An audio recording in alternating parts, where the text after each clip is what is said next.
I thank whatever gods may be for my unconquerable soul. In the fell clutch of circumstance, I have not winced nor cried aloud. Under the bludgeonings of chance, my head is bloody but unbowed.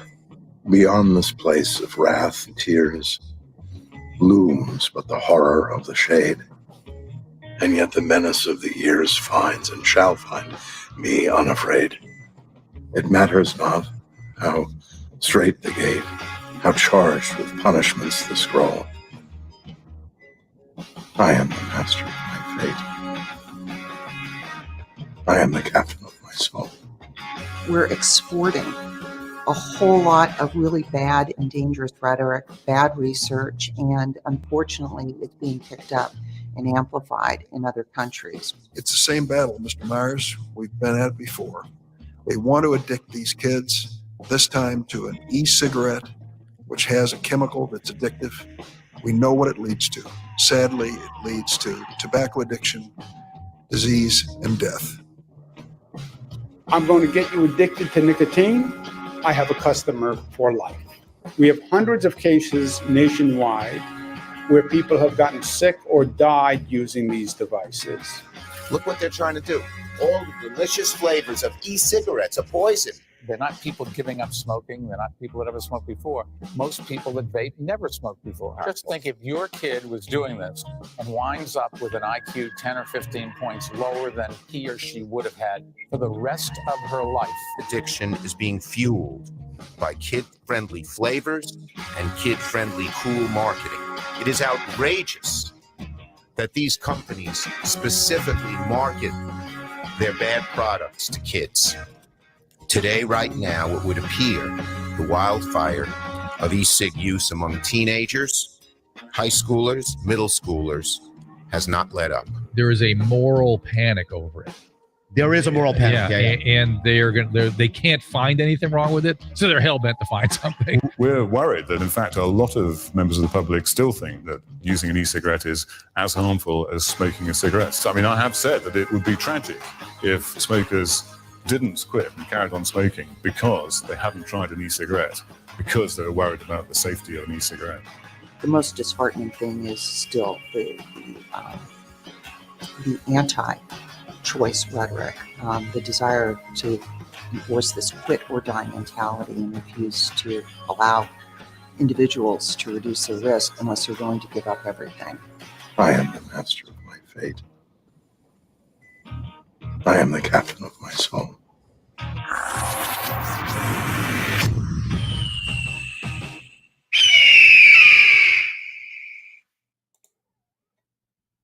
Hey guys, happy Friday and welcome and hello to Son of Liberty Radio. And we're still waiting on Kevin to show up. Kevin is playing hooky, so I don't know what's going on with that, but we've had a really, a lot of stuff happen this week, and that's important. We need to talk about that. But this week, and hey, Shannon Brown and Nicole and all the people that are on the stream right now. But there's some things that we need to get out of the way. We need to go ahead and process and understand. So, this week there was a little movement on the PMTA front. It looks like EAS has had their application accepted, which is kind of a thing. It's something that's important. And obviously the reduced harm, the MRTP, the what do they call it? Modified risk tobacco application was processed, and that allows IQOS to do certain things differently. It's a reduced exposure order, so they can actually make comments about having fewer chemicals in their product. So that's good. Give me 1 second here.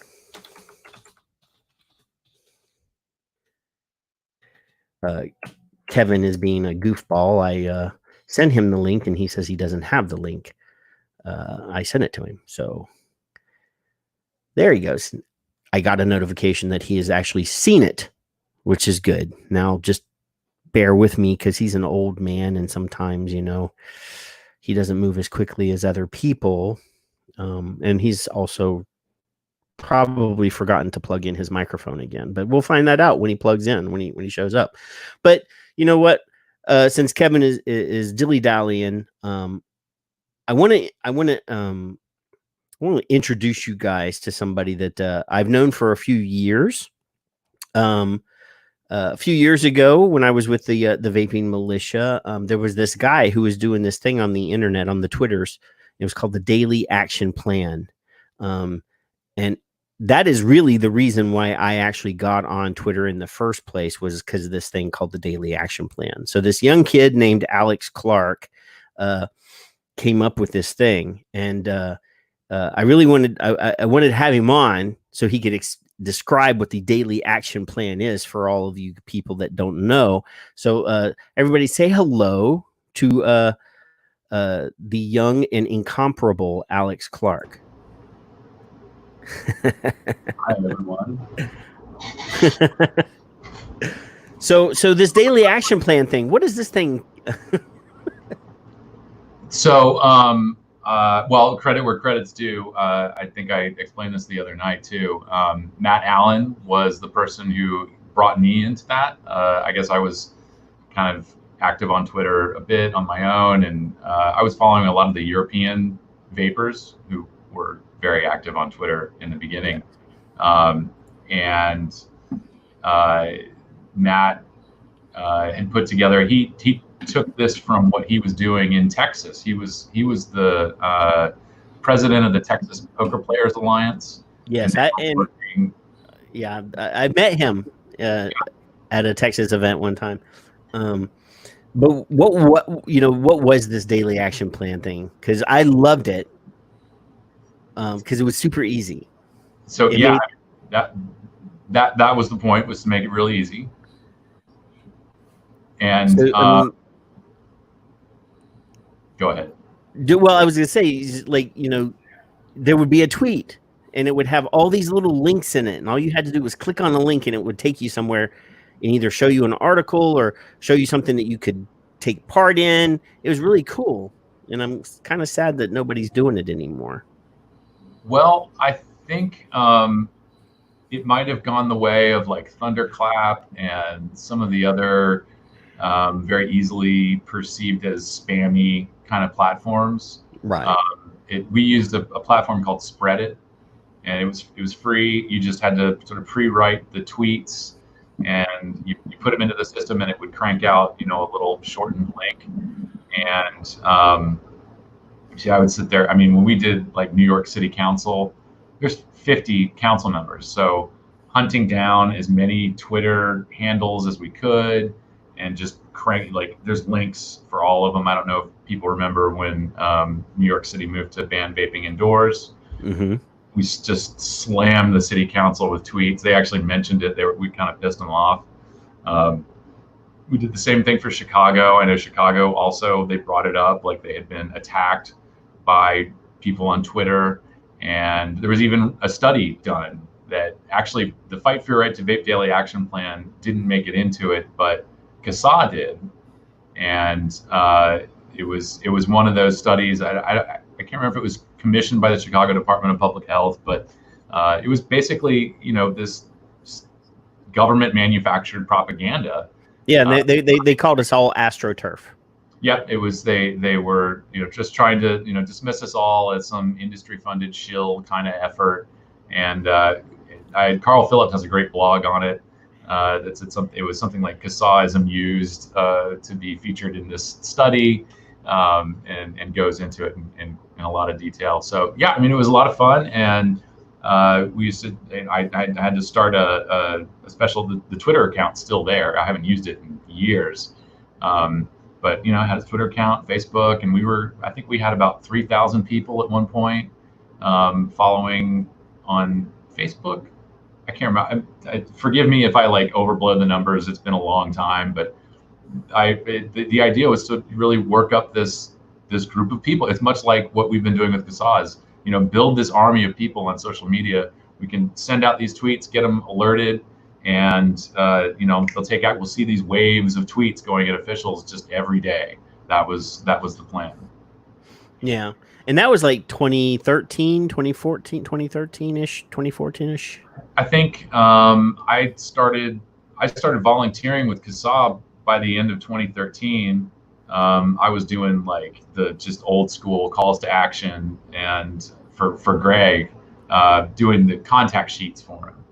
And so yeah, end of 2013, and then by 2014, I think Matt had kind of run out of time. He wasn't free anymore, and so I took over and carried it from there. Yeah, that's about the same time because I met you at the very first vape event that I went to, and that was at Vape Blast in San Antonio.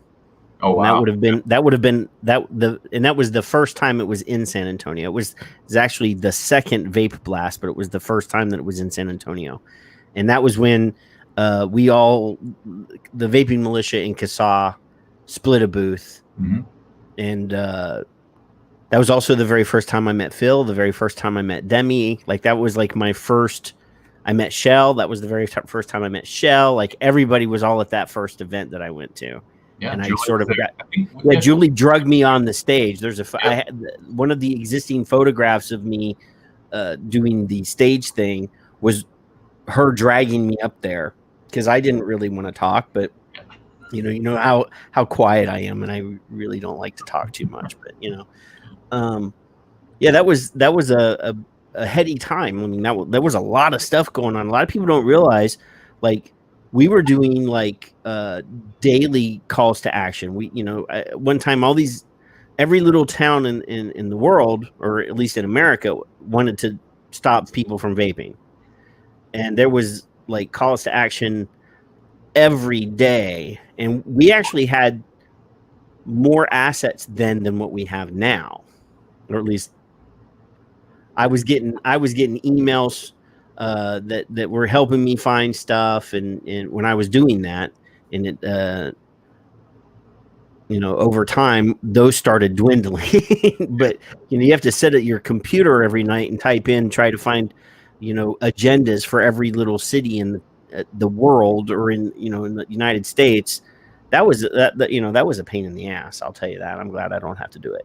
Yeah, it's absolutely a chore, and I remind people every chance I get that there are 39,000 local governments in the United States. It's hard enough tracking 50 states, but to try just it's I think humanly impossible. You need teams of people, and there are subscription services you can pay for to track local stuff, but I'm pretty sure there's probably a threshold there. Not all cities are going to be included. And you may, in order to get an affordable package, you may just be looking at some key states, not the entire country. Yeah. No, I mean, and back in those days, it was always like public use bans. They were doing Clean Air Acts, mumbo jumbo. Nobody had thought of like flavor bans at that time. It was just like, you can't do that here. Well, it's not that they didn't think of them. They just hadn't. I don't think that was part of the plan yet. Well, yeah, but I mean, it was a lot of that. Like, you had, and this was even a few years later than that. It's like, the Curb It campaign. You had to go to the curb. Yeah. And you couldn't do it 50 feet away from the entrance of a store, and you couldn't do it inside. And I mean, that's a lot of what the ordinances were at that time. And even this on the state level, that's what a lot of that was more you can't do that here. And then slowly but surely, then they started throwing the real teeth at it. We had here in Texas, we had a city write an ordinance to prevent any vape shops from opening within the city limits, and any vape shop that was already in the city limits had 1 calendar year, and then they had to close their business and move outside of the city limits. That was more of a zoning thing. And we had one in Boulder that was like that, where, a guy just spent all this money to revamp the air recycling system in his building. And then they said, oh, by the way, you can't be here anymore, after he'd spent like $30,000. Like, there was a lot of that. Hey, Kevin was late. Couldn't even check his own private messages. I'm trying to get my wires all together. So, Alex, have you met this Kevin before? I don't know. Have we? I technically said, "Hey, how are you in DC?" and you kind of just waved back, and that was that. So as informal as we could be. Sometimes Alex is kind of standoffish. I'm just saying. No, there were so many freaking people there. No way. Yeah, that was a lot. Oh, if it was at the most recent EPA conference. No, that was at the rally.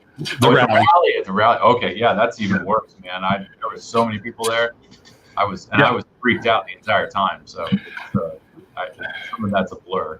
Now I will have to say, Alex, for somebody that's so introverted, when you were on the stage and you were preaching, you did a good job.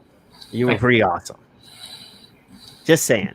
I couldn't go, but I get to watch it. I sat here and restreamed everything all day. I am one of those people. I mean, I have, being on stage. I was in a band through parts of high school, and so I'm not unfamiliar with being behind a microphone on a stage with a bunch of screaming people or whatever in front of me. But yeah, one of those where it's like I have to spend a certain amount of time alone. I mean, totally alone, to kind of recharge and get my wits about me, and then I can have some limited mass gathering kind of exposure. At least it wasn't like when you were in a rock band, nobody were throwing their underwear at you. Were people throwing their underwear at me in DC? No, I tried. That was the try. Kind of rough. So, the hotel after that. Yeah, Alex. So we're at 2014. You were volunteering for CASAA at the time. Yep. And like every time I saw Julie, you were there, like with Julie. Like I never saw Julie without you, and I never saw you without Julie. Yeah. Which is probably by design. But at some point they said, "Hey, you're going to be the legislative director now." Yeah. What was that like?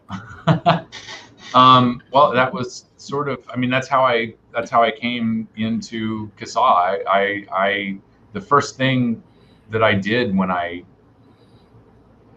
became curious about the policies affecting vapor was read the law that banned vaping in public places in New Jersey. I wanted to see if they had updated the definition of smoking or how else they had done it. And so that was it. I just have this natural inclination. If I'm curious about the law, I go read the law, try to understand it the best I can. And that's how I've been since I was in my 20s. I'm not a trained lawyer or anything, but if somebody wants to figure out what you can do for you want to plan an activity in the city, cool. It's probably in the city code, and you can figure out what you need to do. It's not a big mystery. You don't have to walk into City Hall and waste all their time trying to figure out what's going on. You can actually consult the code. So I was sort of already doing that legislative research kind of anyway. And, well, I told this story a couple times, but I got approached by Julie, and she said, would you have any interest in joining our board of directors?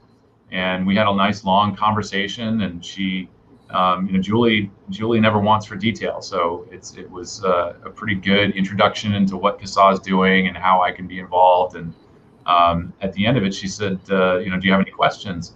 And I said, not really. I mean, I just have to wonder though, like, if you're asking me to join your board, what kind of organization are you running? Because, my skills at that point were, I've been in management positions. I owned a restaurant for a couple of years. I've managed people, but in like wildly different situations than what we have now, or what I'm involved in now. I can tell somebody to go, clean the garbage out of a van. That's not hard to do, and I can schedule things and do all that. But like now everything is up here. It's kind of crazy. I mean, I know people on the street, there's a lot of this in here, and there's a lot of people experiencing a lot of hardships. But when we're talking about the policies, it's all just, it's in space. And that was a challenge. So, right around that same time, Greg Conley had split off to do the American Vaping Association. and he served that role as legislative director. So I came in and filled the hole that he left as best I could. I think when I met you, you were dispatching or doing something for a rock band rental van service. That's one way to describe it. Yeah, it's called Bandigo. I think they are. I hope they're going to survive all of this shutdown. But it was a cool job. It was my, I guess, second, but really my first real job out of rehab. So it was kind of important to make that work. And it was, we'd rent the 15-passenger Econo lines and the big Mercedes Sprinters, the 170 wheelbase, the long ones. And like 80% of our business was touring musicians. So I was working in the Meadowlands in New Jersey and had 5 people for my staff. We had a fleet of I think at one point we had up to 40 vehicles. It was a lot of fun. Yeah. And you always had good stories. Yeah, no, it's maybe people wouldn't be surprised by the stuff that folks leave behind, but we had a small collection of fan art that were given to the artists, and every now and then, you get some merch that's left behind, and all these people go up to these artists and they drop their CD on them or something like that. And so we have all this left fan letters and all kinds of stuff ended up in a box. So it's all precious. You don't want to totally ditch all of it, but yeah. That's pretty cool. So there was a period of time there where, I mean, and a lot of people, maybe a lot of younger people don't realize that April of 2014 is when the original language pre-deeming was released on the registration.gov website, and it was open for public comment, and that's kind of when we got our first warning sign of what exactly they were going to do. Mm-hmm. And a lot of stuff happened at that point. I know that for a while, CASAA broke off the local calls to action to the vaping militia. Like we took kind of that off of their backs for a while. And you guys worked heavily in the states, because that was when the very first onslaught of state stuff was coming. I mean, Minnesota had already happened at that stage. I seem to remember the 95% wholesale tax was already 2010. Yeah, that was already done.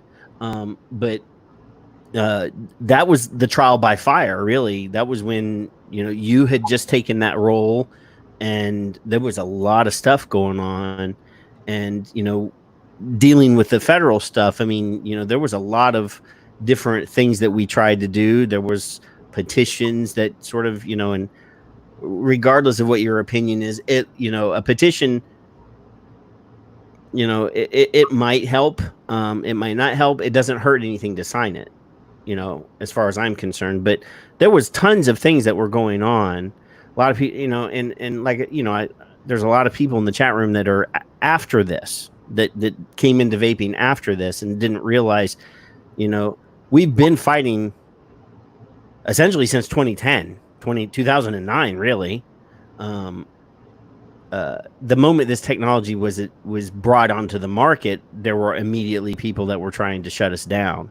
And I want people to realize that CASAA has been here since what, 2010, 29? 2009 we were formed, 2010 officially incorporated. So right. So I mean, they've been around for a decade. Yeah. Fighting this fight for a decade. And Kevin, you can talk, by the way. There are a lot of people, you see criticism all the time. What does CASAA do? And I'm like, well, where have you been? Oh, yeah. We don't have a consumer voice, is what I've been told on Twitter, and I pretty much ignore the same guy with 7. You got to realize that neither Kevin nor I are actually in the industry, and you're not in the industry. None of us make $1 off of this. So this is a consumer-driven show. Like, I do this show because I like this technology. I think it has helped me. I like nicotine. I'm not one of those people that's going to go down to 1.5. And I know that Alex likes his nicotine. He tried to kill me one time with some nicotine. So I'm just saying. Him and Julie both. At the very first event, Julie says, "Oh, try this. And I think it was like 150 milligram nicotine. No, it wasn't, but it was. I was vaping 18 at the time, and it was like, holy crap, what is this? And I think Alex was also vaping like 36, and I started at 36 and had made my way to 18. But when you're on 18 for a long time, and then you go back to 36, it's like, holy crap. Yeah, no, well, I have since really reduced my nicotine level preference. Well, I know that you have gum. Yeah. And I know that you probably have some snooze in there somewhere. Oh yeah. Yeah, that's my so you haven't gotten rid of it, because I have a package of General Snooze back here behind me, but I'm not going to get up. But I vape 12 milligram. Kevin vapes like 18 milligram. Yeah. And if you've dropped down from where you were, I don't know where you would be, but I'll tell you, I don't vape anymore. Oh. And I just use snooze. Okay. So, but you're still getting your nicotine. See, the thing is I enjoy what nicotine does for me. Yeah. I mean, I have no desire to live a life without nicotine. Not that, I mean, I can go half a day without even, taking a drag on the vape, but it's there when I need it. It's there when I want it. And, if we're going to have an argument over the pros and the cons of nicotine, the list of pros is way bigger than the cons, as far as I'm concerned. It helps me concentrate. It helps me, relax when I need to. It helps me focus. It helps me do everything I need it to do. So, whether this is a vaping show, or I am more about reducing the harm of the way that I deliver nicotine into my body. That's, tobacco harm reduction at its purest form. I'm not going to come on here and bitch and moan about IQOS, because I can guarantee you, if they'd have brought that shit out 10 years ago, I'd be using an IQOS. We all would. We all would. As a person that enjoyed smoking, yeah, that technology, if it had been introduced at the time, I see people all the time. There may be people in the chat room that will disagree with me. Flavors are very important, and I will fight to the death to preserve them. But as a cigarette smoker, as a cigar smoker, as a pipe smoker, I enjoyed the act of smoking. And if they had that technology out and had it perfected like they do apparently now, I've never tried one. Well, so I'll tell you what America's getting is the first generation IQOS. I think they might be up to 4. So we're not getting the perfected version. We're getting the first version. Right. So, wow, but it was, Gen 4 in Japan. You got to realize that even at Gen 1, when they brought that out in Japan, that thing was very popular in Japan. Oh, yeah. I think the test markets were Japan and Italy or Spain, one of those. And there was a third country, and Japan rocked that shit out. And I think if we go back into the Wayback Machine, you did, because you used to visit us on the Vaping Militia Sunday show. Yep. I think we talked about the initial launch of the IQOS back then in Japan, the initial testing. I believe that was one of the topics that we may have discussed then. So, it's been a long time coming. Yeah, and a worthy note there is that it's taken, I think, 3 years for PMI to get through this process, to get to this point this week where they've gotten the product approval, and then they've gotten it's a modified exposure approval. Yeah. They didn't get the modified risk that they applied for. It's all under the modified risk umbrella. And then under that, you have modified risk and you have modified exposure. So they got modified exposure. So they can't make health claims. They can't come out and base this is safe for them. They can, and I alluded that in the intro, they can make comments about, well, it has fewer chemicals. Basically, yeah. Yeah. I mean, that's essentially what marketing claim they can make in that product. That's the reduced harm claim that they're allowed to make. Correct. It's in the wording.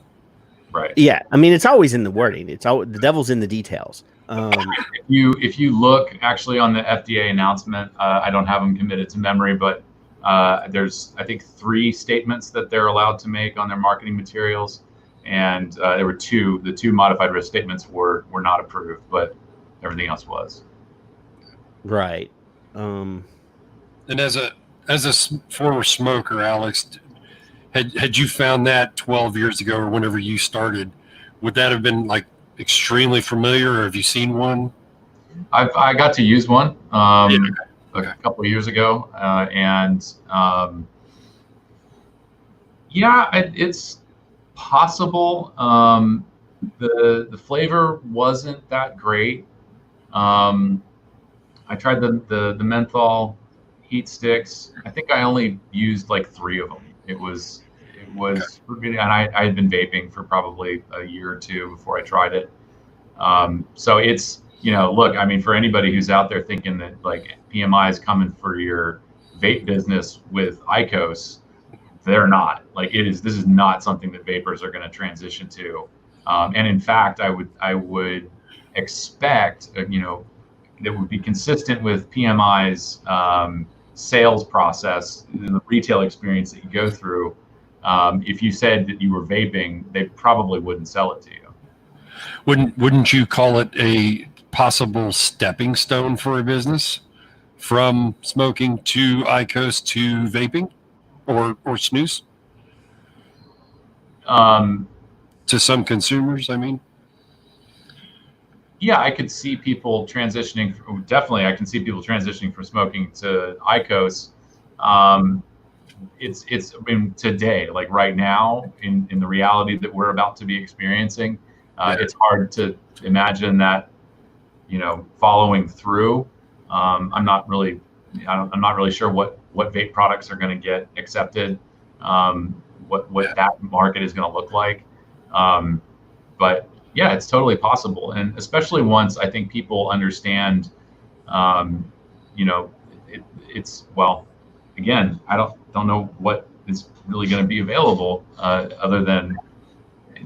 Sorry, I have to just sort of keep recontextualizing things. Like in a perfect world, yeah, like people may discover all the different flavors and vapor products and eventually go all the way to vaping and whatever they want to do from there. Yeah.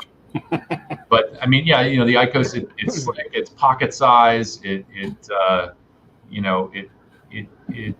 delivers that, the relatively same nicotine experience you get from a cigarette, and it is a familiar product, but it is complicated. That's one of the big problems, I think.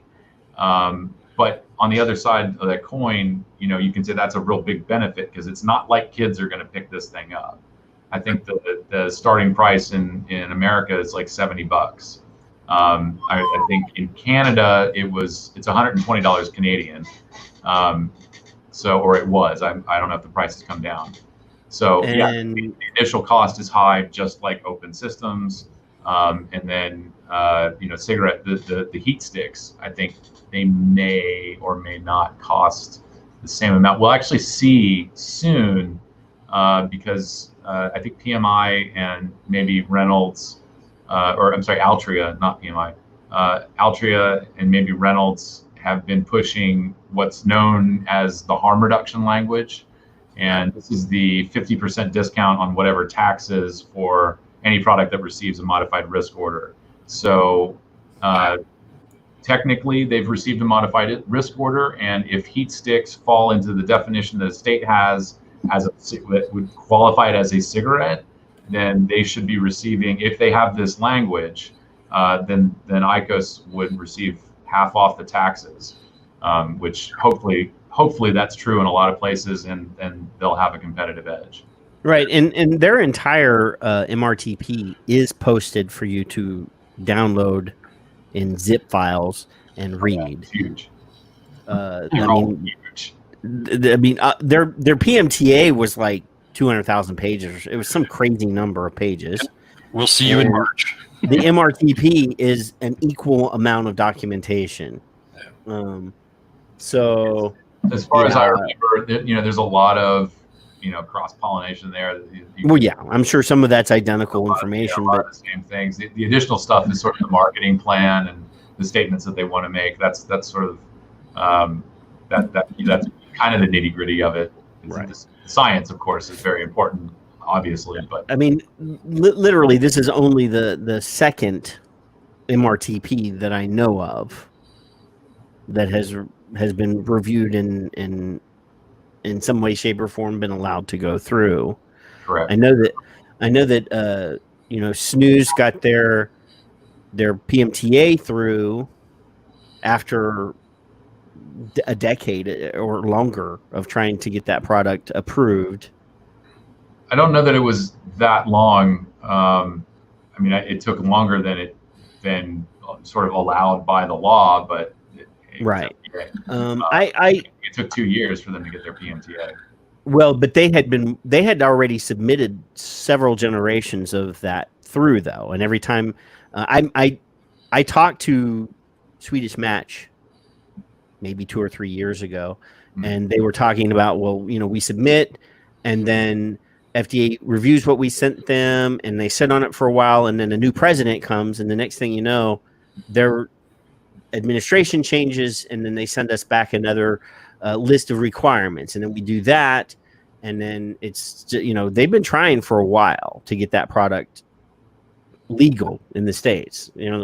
My whole dream is that I don't have to order snus online from Sweden,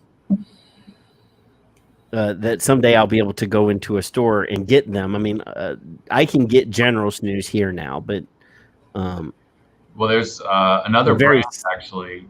Swedish Match acquired V2 tobacco, and not the V2 vapor. I think they're totally different companies. But V2 tobacco, and V2 had a product called Thunder, and there were 3 flavors of Thunder that were actually grandfathered in. They were pre-2007. So when Swedish Match took over V2, they acquired those brands, and they can reintroduce those. I don't know if they're being sold in convenience stores. I remember I went to SnusCon a couple of years ago, and I remember that the Swedish Match guy was talking about that coming out, and I was excited because Thunder makes a raspberry that I really like, and then I was immediately disappointed because it's not the same thing. So, but it's good. There's some decent. Snus is for Americans. Snus will be an acquired taste, but once you get used to it, if you appreciate an actual tobacco flavor, there's some good flavors out there. Yeah, and it is. I mean, obviously, I hate to talk to people about alternatives, but if you have to be on a plane, I'm not going to promote people be vaping on the plane, even though I know there's some of you guys that have done that. A snooze will get you through a snus or whatever. Will get you to your destination without killing everybody on the plane. We used to smoke cigarettes on planes and people didn't die. So yeah, just saying. I remember those days. I'm old enough to, I'm an old man. Oh yeah. Well, and I said the other day during your live stream, I remembered when you didn't have gray hair, and you called me on that, which is true. You had a lot less gray hair. All right, yeah. I figured that's what you were going for, but why miss an opportunity? I can't remember what country it was, but there was a comment you made one time that a woman walked up to you and was talking about either your sideburns or your hairline or something, and was comparing your hairline to a fjord or some sort of geographical description, and it just stuck. The whole idea that somebody was comparing your facial hair to a shoreline, which was kind of funny, and you laughed about it, but you may not remember that. I think I remember, because look at the weird patterns going on here, and I may have been saying it kind of looks like a map or something. I've said that about, I'm allowed to make fun of my beard. I mean, everybody else is too. But. Oh, by the way, since we're talking about hair, I have a secret message for you from Julie, and she says, "Cut your damn hair."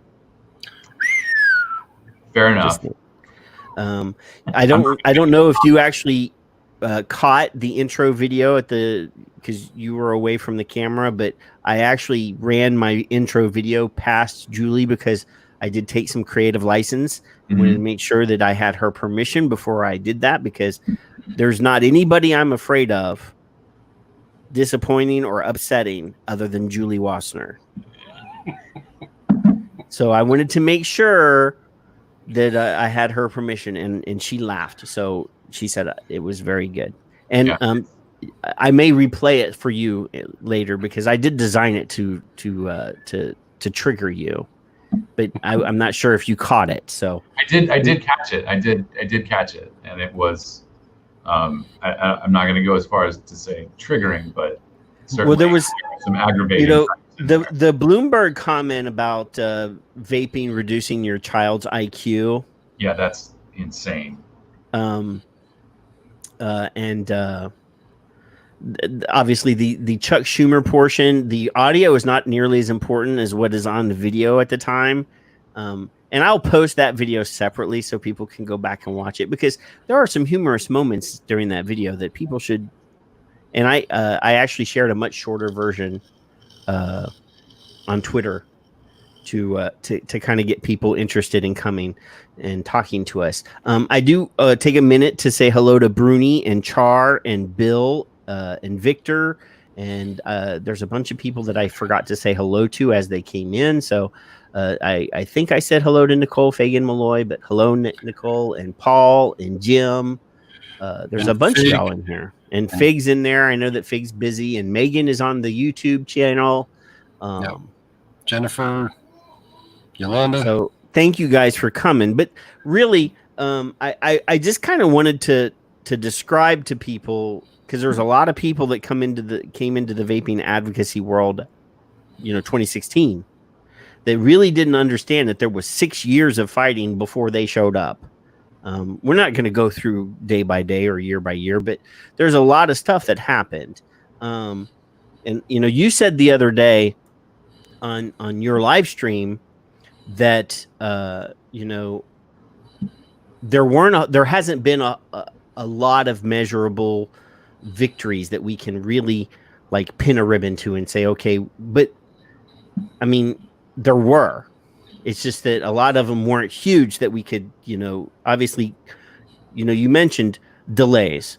We did, regardless of whether or not you think it's a victory because the bill didn't go through, but we did have a politician author a piece of legislation on a federal level and fight for us, whether that bill passed or not. I figure that's a victory. Having Tom Cole and Mr. Bishop, I can never remember his first name, write a piece. Sanford Bishop, write a piece of legislation for us. That's a fucking victory as far as I'm concerned for a ragtag bunch of like guys and what is really a relatively small industry when you start comparing it to all the other industries that are in DC, to have the footprint and the voice that we have. And we got into the White House. I mean, It took us a decade to get there, but we got there for a $40 billion a year industry. That's pretty, that is a victory as far as I'm concerned. And I think you're right on kind of describing, I think what I was sort of going for was that, it's, I am stopping short of saying victory for a reason. I mean, this isn't a victory until we get, reasonable regulations, and we have to undo a lot of the stuff that's been passed. And I think, long term, I'm looking at victory at we're talking. You're talking about ultimate victory. Yeah. So you got to have little victories before you get to the big victory. Yeah. A little victory is, I'll get it. But it's, interesting story, and I don't mean to disparage the admiration and gratitude for Tom Cole and Sanford Bishop, but I was able to go out to Oklahoma City and meet with Tom Cole and Sean Gore. People may not remember that name. I know Sean. People may not know who Sean Gore was. Oval, baby. And a few other people. I think. Oh God, I'm drawing a blank. Anyway, it was a group of us that went, and that was actually a pretty tumultuous time within the advocacy community too, because we had some sort of different opinions about different pieces of legislation. It was HR 2058 versus something else, or there was an amendment, or there was something going on, and it was much bigger, and it sort of eroded at the real core of what we wanted, which was simply to delay the 2018 or delay the deeming. The grandfather date. We wanted to change the predicate date. Now, yeah, we wanted to change the predicate date. That's what. So I was mixing up my years and whatever. So here we are. But in that meeting with Tom Cole, he said that it was originally the cigar industry that brought him into this, and all of a sudden he started getting these messages from vapor people, and he looked into it, and that's where he got behind it and got brought into this. And then as that evolved. But so I bring that up because it wasn't vapor that inspired Tom Cole to get involved in the deeming regulations. It was the Cigar Association, and that's kind of how that effort ended up going. In that they got to a point where if they could at least get some sort of a break for cigars, then they would move forward with that. But vapor was just being cut out of all of this. So yes, a victory to get bipartisan support on this effort to change the predicate date, but ultimately it sort of petered out there at the end, which is sort of the story of most legislation, no matter what the issue is.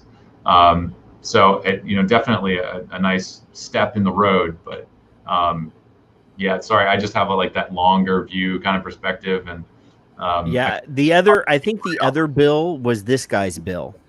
Yeah, that was an interesting. And there's Patrick telling him off.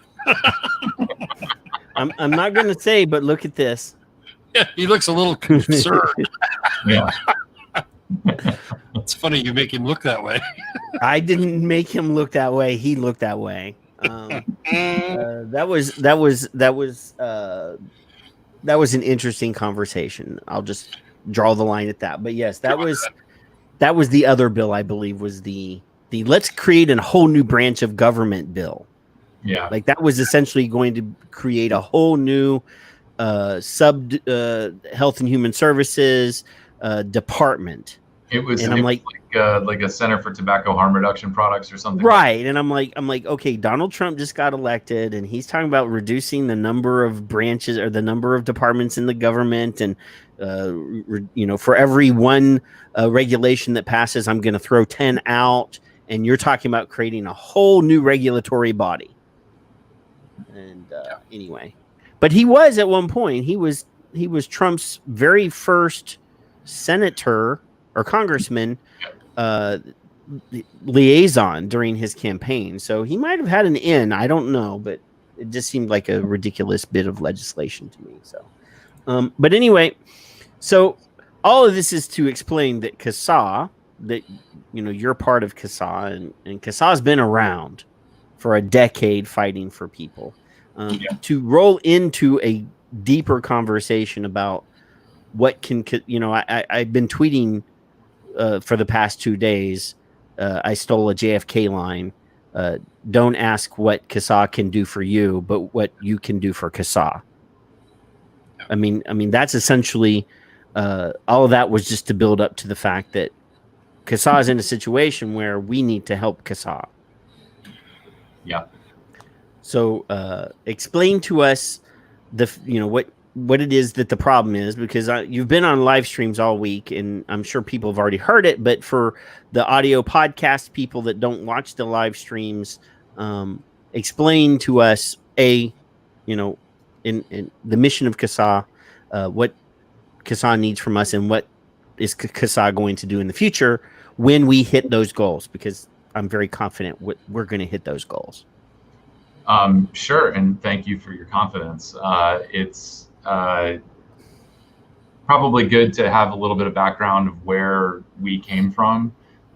In 2009, CASAA was formed on a message board or on a thread on ECF, the Electronic Cigarette Forum, which still is kind of it is the internet forum to go and talk about vaping stuff.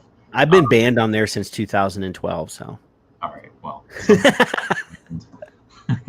Like the very first time I posted, they kicked me off.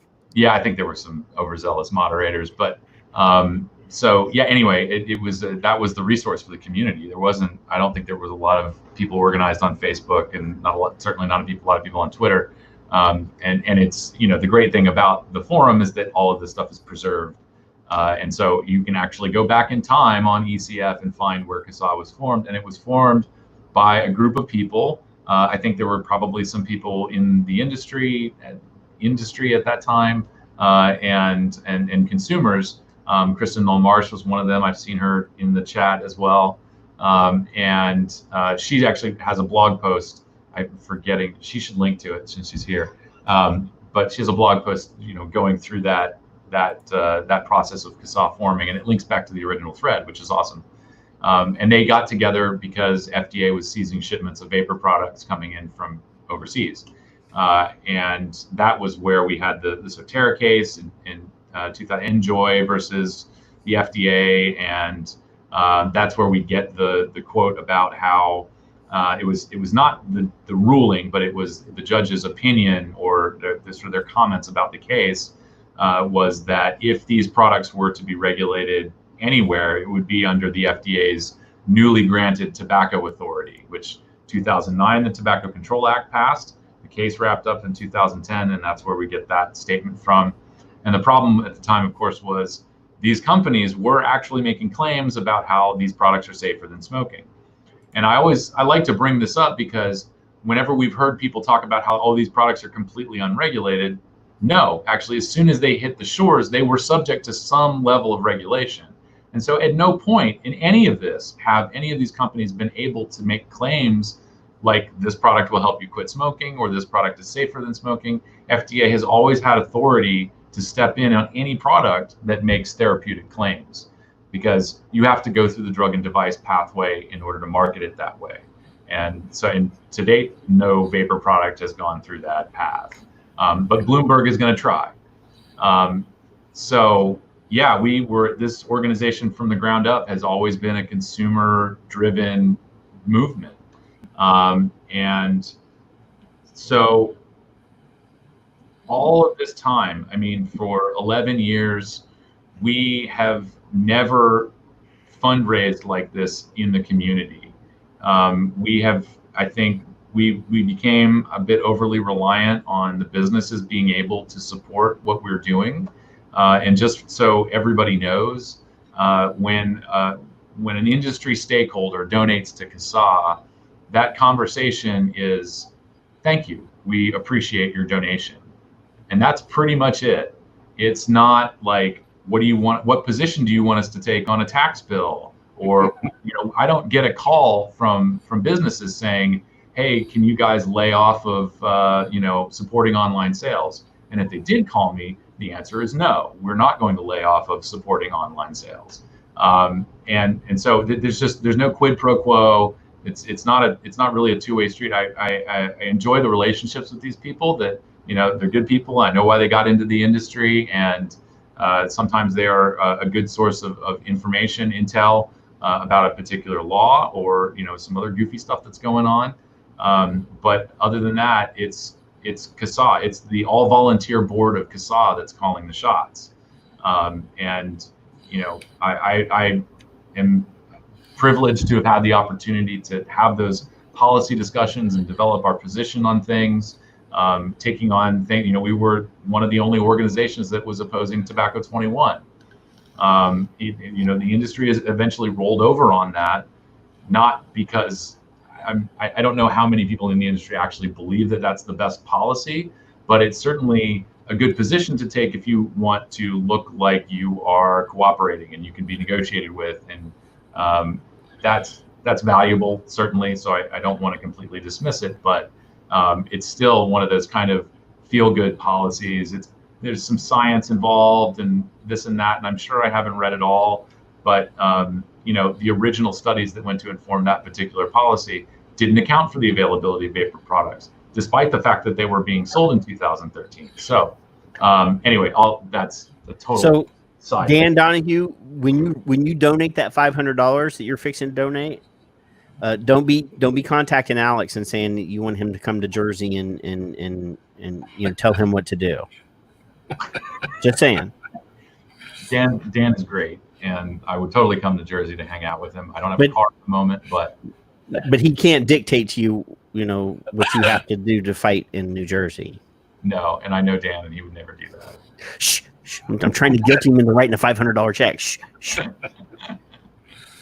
He needs. And I'm gonna excuse you, Alex. You have more information in your brain than some of us will ever know. So if the audience thinks you're confused or mixed up, there's a reason for it, and it's a very, very, very good one.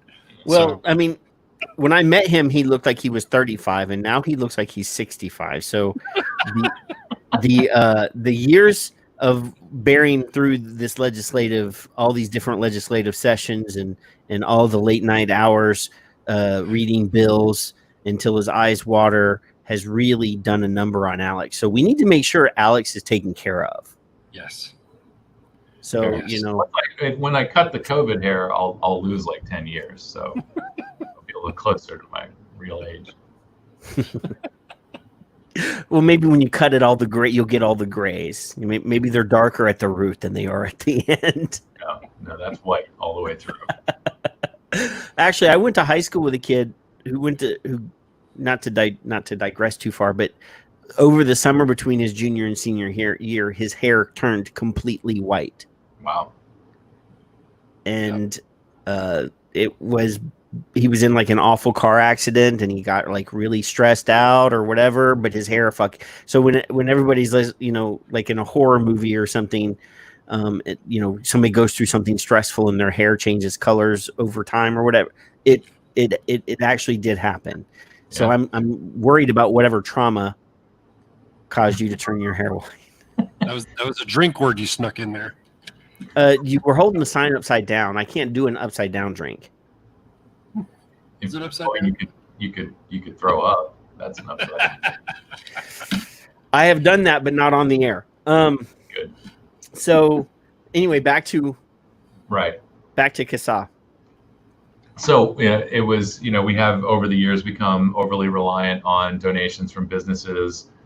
And, I think quietly, we probably all realized that this wasn't going to be sustainable. We knew that this PMTA deadline was coming eventually. And also, in the run up to that, we know businesses have been closing down. We knew this was going to happen even without the lung injury scare, even without the COVID-19. That businesses would be dropping out, because it's a lot. I mean, if you get caught off guard here, you've got a lease you can't get out of, you've got employees that you're trying to take care of, and you've got this community of customers that you've built. And so I think some people took the steps they could to make sure that they could survive losing their business. Some people are rebranding, retooling their shops. There's a guy here in Plattsburgh. I just talked to him. He's going to have to go through everything and just basically reopen as a head shop. So, unfortunate, but hey, there's college kids here.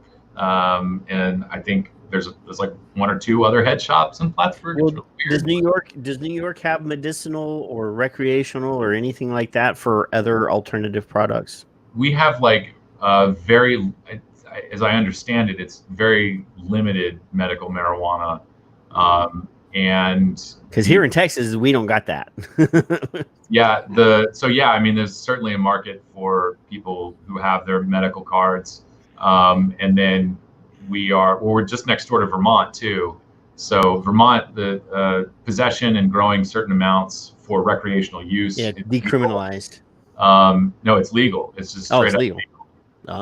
And so Vermont's working through their legislature to open up the market. So yeah, New York's been going through it too. This is the second time that they failed to pass marijuana reform in New York. They managed to wedge in a flavor ban, but they couldn't pass a bill that's going to, help a ton of people out, and possibly, restore some people who are locked up right now for nonviolent drug possession. Anyway, that's not our issue, but it's heartbreaking to see people have to go through all of this and lose their shops, and hopefully they find something that they like. That I hope that all these people have other passions and they can turn it into a business. And we already know there's a great article by Alex Nocera on Filter talking about the immediate black market that sprung up in Massachusetts and New York. The story of a woman selling vapor products out of her car in a parking lot. I talked to him. He was on Demetrius's show a while back, maybe a month ago, and Demetrius interviewed him, and I actually called in and spoke to him on the phone. He's a good writer, and he's also a harm reduction supporter, drug policy, supporter. So he's a good guy to have on our side, or at least I don't want to say on our side, to be able to report everything in a truly non-biased way. And he's done a really good job doing that. And I swear I'm going to get through this whole question. We've been known to go very long, so there's no rush. Because I can yammer. We have, I think, been able to depend on the industry to give us large donations, and that's what's funded us for the past few years. We took in the most we've ever taken in a year is under $250,000. That's for what we do and what we want to do, that's not enough, honestly. And I know that, that's a big number on paper, but it goes pretty quick. I remember we did a telethon thing back in like 14 or 15 when all the vaping channels were on like Vapors TV or whatever, and we did an auction that was like multi-streamed across all the different channels, and we all popped in. It was on for 24 hours, and I think we raised like something like 30 grand or something like that. And at the time we thought, whoa, that's a lot of money. And that was before, a lot of money, but by and large, when you're talking about lobbyists, when you're talking about, paying for the platforms that you guys use, all those things cost money, and it's not a little bit of money. Obviously you guys have never had a lobbyist as far as I know. I'm pretty sure you guys never had one. But just the CQ roll call, that's not a cheap package of software that you guys use for your legislative calls to action and all that stuff. That's not cheap.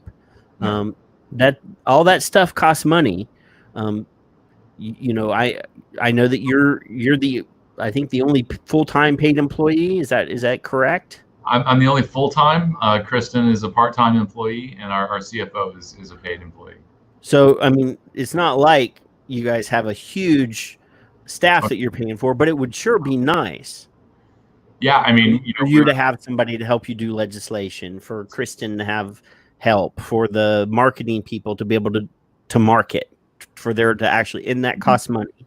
Oh yeah. And we're always talking about on this show, because Fig's on the show and Fig's industry, and we always talk about funding VTA, funding the state orgs, but never, other than throwing a donate link up. And I've actually donated live on the show.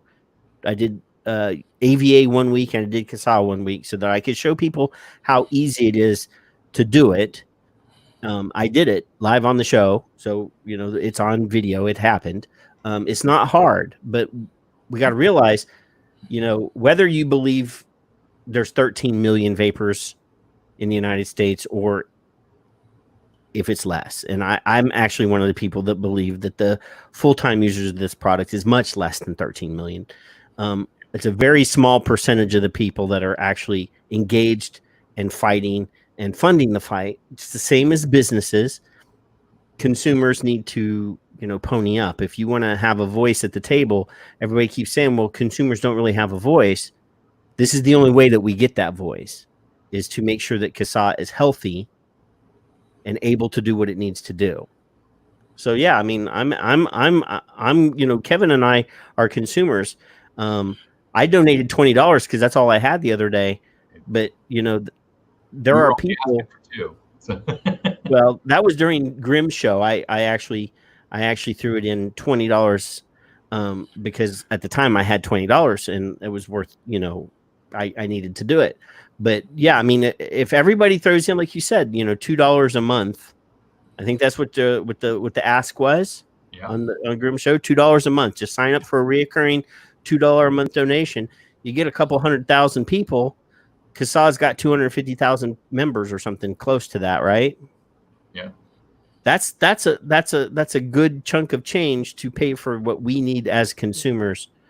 Even if half the people, even if it's only 125,000 people donate $2 a month, we base this on, there's this assumption that a lot of people make. It's kind of one of those fallacies in fundraising.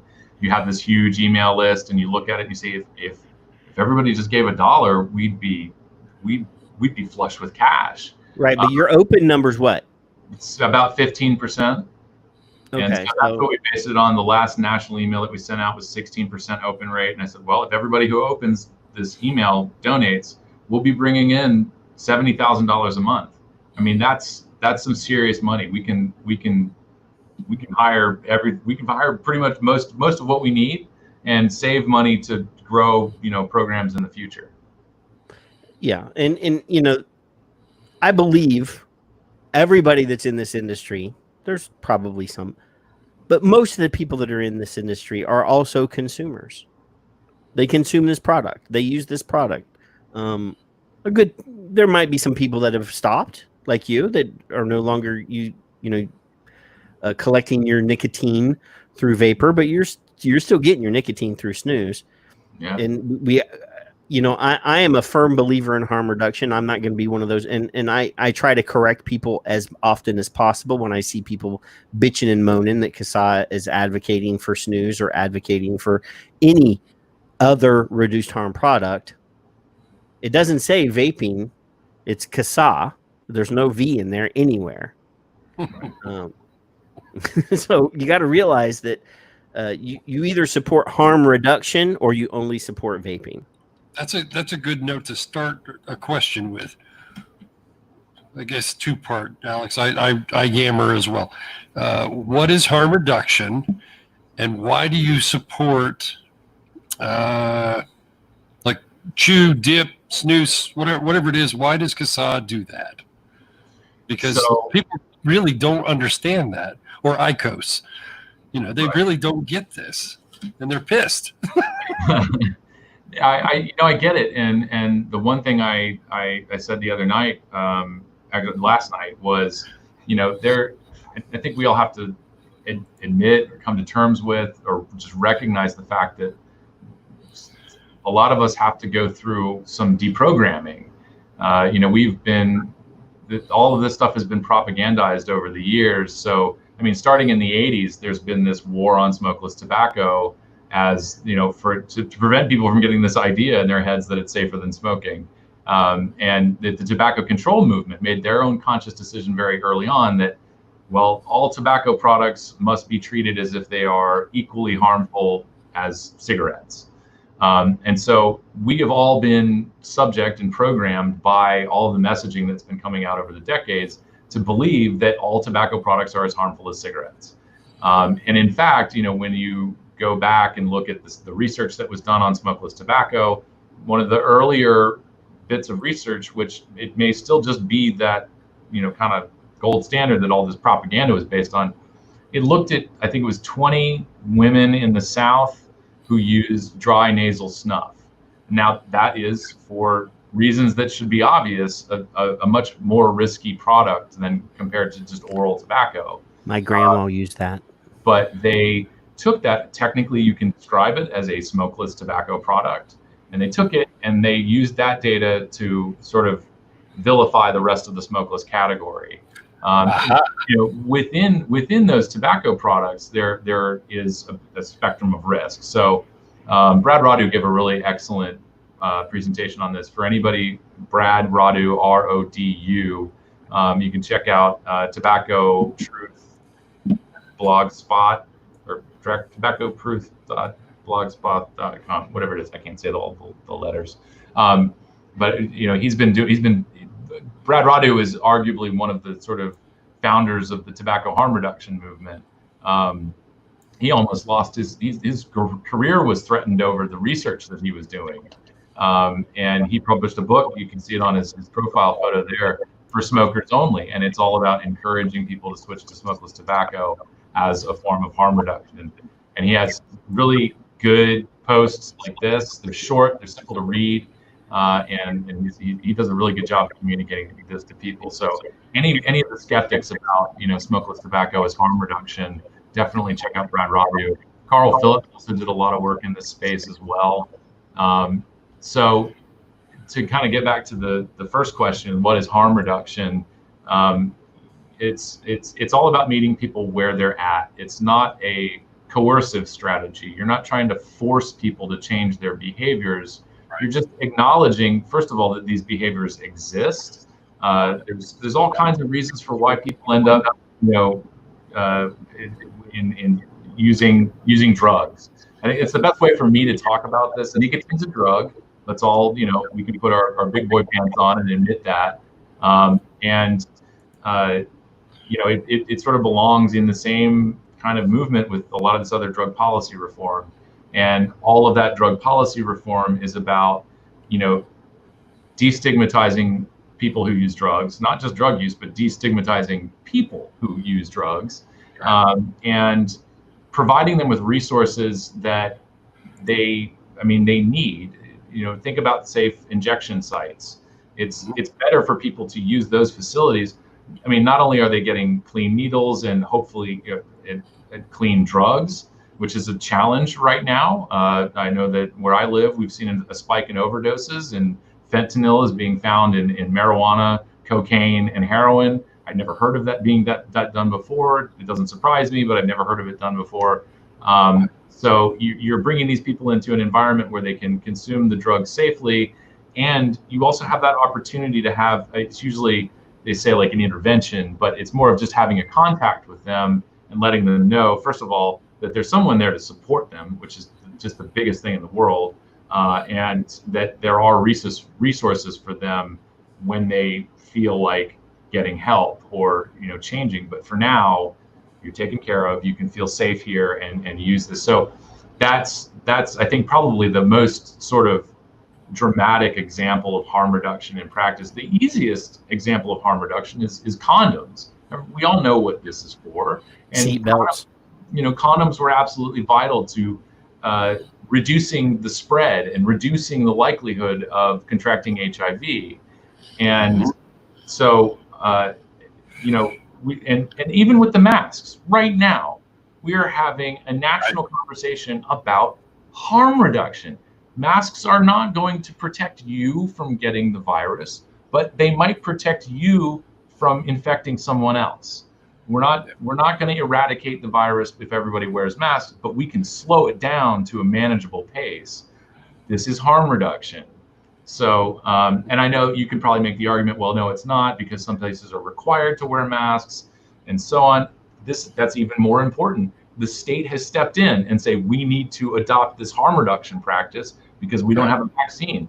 We don't have a miracle cure for substance use disorder. We don't have a miracle cure for people who are just, can't break away from cigarettes, but we have the technology. We can build him faster and stronger and give him something that he will use voluntarily and because it tastes like strawberries or root beer. And that's why this works, because it appeals to people. We will voluntarily opt into the product, and it's meeting us where we're at as people who smoke. It's another option. It's another choice. Yeah.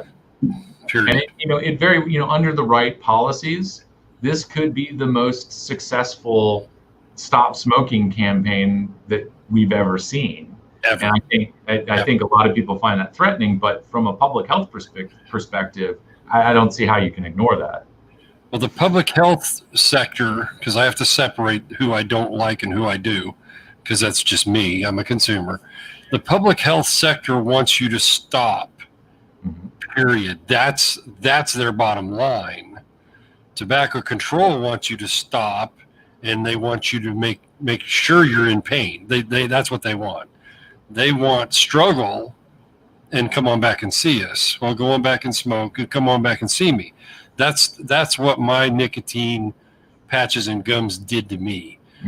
Just wasn't gonna get it. So I can't see any other reason except money for both sides to have I don't know what the word is, the tactic that they're using to fight it, I guess. Well, okay, so I mean, if we're going to talk about patches and lozenges and things, yes, they do the bare minimum.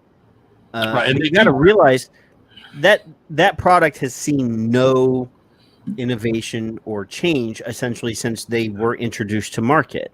They've done nothing to improve those products. Whereas obviously vape, Yeah. I mean, essentially the same technology. It's this, but the thing is vaping has evolved. Obviously, I've been vaping since 2010. I've seen a lot of evolution in the products available and so forth. But going back to the patches and lozenges, for me, the ritual has a lot to do. I mean, there's no ritual to peeling the adhesive back and slapping a patch on. But this hand to mouth thing is very important for a lot of people. I mean, obviously there's been people that try to equate, when you get when you first get your pack of cigarettes and you pack them, that there's an equal or a part of vaping that equates to that, whether that's building a coil or putting cotton in or whatever. There's different ritual aspects if you're building or dropping a new coil in or whatever, or opening that first bottle, and you always take a sniff, before so all of those things equate to some sort of ritual behavior that we did as smokers. Right. I had a roommate in college that as soon as he opened the pack of cigarettes, he would take one out and put it in upside down. That was something he did for every pack of cigarettes. I didn't do that, but everybody did that. Or everybody had their own little quirks, and that was his quirk. When I had a Zippo, like there were certain actions that I would do before I would even strike the Zippo. The way I opened the Zippo was my ritual that I did. So vaping sort of has different things that you can do to replace those behaviors. And obviously the patches and the gums and the lozenges don't give you that. And obviously, I just don't think that they were enough. And I don't think that the pharmaceutical companies that produce them really cared to spend a whole lot of money in R&D to make them better. So I have a point to that. Last year, there was a study, 2019, January, saying that higher nicotine strength is safe. So my question in my silly little blog that I'll link was, okay, so why doesn't Johnson & Johnson, whoever it is, increase their nicotine or tell you, make the patches bigger or whatever it is? Because I believe personally, if that was a higher nicotine strength, maybe it would have worked. Maybe it would have made my shoulder sore like it did. I don't know. I used to use 2 or 3 patches at a time. So then there's my answer. But if that's an innovation that they could do and they refuse to do, don't want to do, we don't care, then I'm on Alex's side because it's less harmful product approved. But I think they're full of shit. Not Alex, but the product is full of shit. The method and the product is junk. Well, they're Band-Aids. Yeah, I mean it's so yes, the pharmaceutical nicotine replacement therapy products they fall under the harm reduction umbrella. People can still get their nicotine, but they don't have to smoke. And I also think you're right that the dosage is not intended really to replace cigarettes. It's only intended to take the edge off of withdrawal symptoms. Right. So I think the limit there is that the pharmaceutical companies aren't going to be able to make a product that might also feel recreational. And nicotine gum and the patches aren't things that people by and large opt into. Nobody, we've never seen an NRT convention. There are not communities of people out there, certainly not like ours, I've looked for nicotine gum. There are, however, people who do make their own. There are DIY nicotine gum people, which is very interesting. Really? You can find. I probably just Google DIY nicotine gum and you'll find them. They're there. They're active. Like it's a real thing. So maybe there is this like subculture of nicotine enthusiasts that are making their own gum. But yeah, I mean that's the point. It's a medicine, and this was something. I think. I think that there's some people have kind of gotten a little bit confused over allowing a vapor product to go through the medicines pathway, and a lot of people's concerns were, and it's certainly valid at different time periods, right? So if a vapor product gets through medicines regulations, then that's all we'll have. But it's really not. I think it's an important product, and as much as I want Michael Bloomberg to just go away, if this Halo or whatever he's a part investor in, or one of his companies is, I don't know how he's connected to it. He just is. The Hale, that's what it is. Hale, yeah. Hale. It looks like it's a white jewel, basically.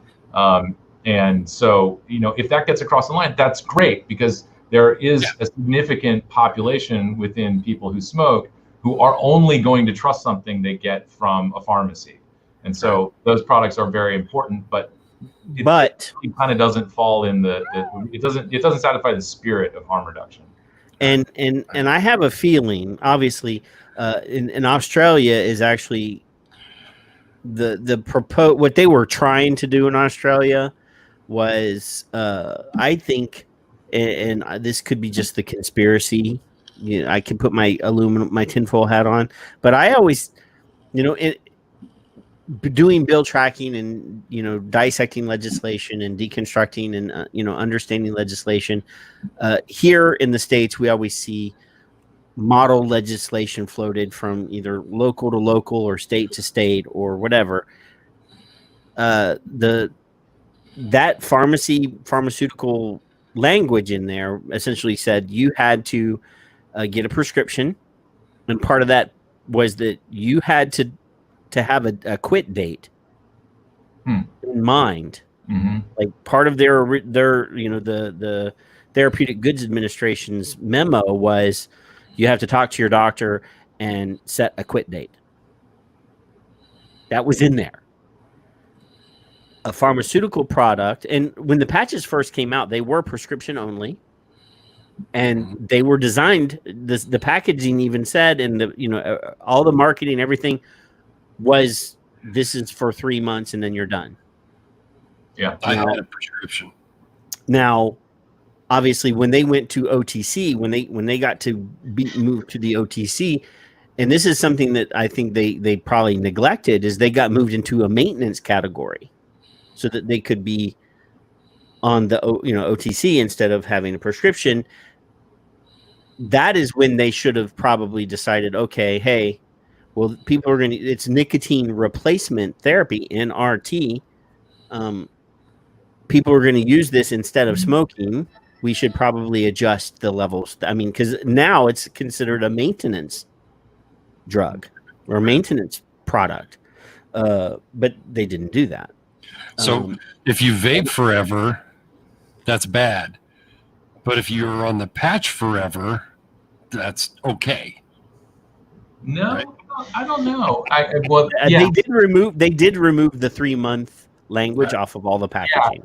Yeah, that changed in, I think, 2013. they updated the guidance to manufacturers about the instructions that they could give to consumers, and that was where FDA changed it to say you don't not to pick a quit date, but pick a start date for this product, right. Which was how I learned how to use nicotine gum from my dad.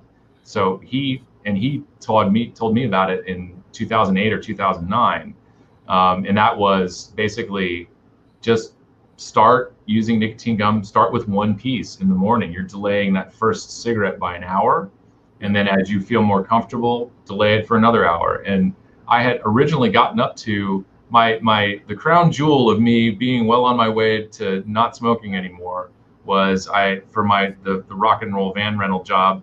My first job, I drove from Lancaster, Pennsylvania down to Atlanta, and it's 13 hours.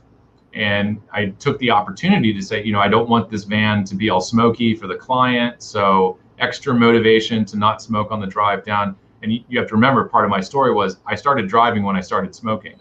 So for as long as I'd had a driver's license, getting in any vehicle, immediately lighting up a cigarette. It's, seatbelt, turn the car on, cigarette. Just like I had it down to a rhythm. Like I wouldn't even think about it. It was just all of a sudden, it was like, oh, the car's running and I'm driving. How did I get here? Oh, that's right. Everything is just automatic for me now. And I'm smoking a cigarette.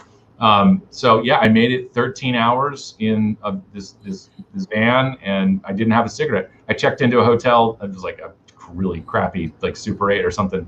But I made sure they had a smoking room, and I got a smoking room, and I chain smoked 4 cigarettes, and then I went to bed. So, but I had really gotten pretty far with it using what became the advice for how to use nicotine gum. And reduce your harm in the day.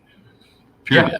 And I mean, I was on my way to quitting, but of course, in that same journey, this was like a 2-week-long journey. It was ridiculous. It was Lancaster, Pennsylvania to Atlanta. I picked up the client's rental van, drove it back to it was Florida, West Palm Beach, Florida. Then had to pick up our vehicle, which was getting repaired, and drive it all the way back up to Lancaster. I stopped off in Chattanooga. I visited a woman that I was having a long distance relationship with. She dumped me. And I was still stuck in a hotel waiting for the van to get repaired. And I immediately went back and plowed through 2 packs of cigarettes after this woman broke up with me. So, that's the other side of that's another part of the sort of the quitting issues that people face. And it's very much a substance use recovery thing that, when you go through, anybody who's been through treatment or AA, one of the sayings is, life on life terms. And, just because you're going into recovery, just because you're making the effort to get sober, it doesn't mean that the rest of the world stops. So all of those pressures and stresses and everything that you were using a cigarette to deal with, they're still there. And I think that's part of the conversation that people aren't acknowledging, this idea that we can throw a replacement product at it without dealing with all the underlying stressors or trauma or anything like that. You're just setting millions of people up to fail. That's why I hate it. Yeah, I'm right there with you. It sucks.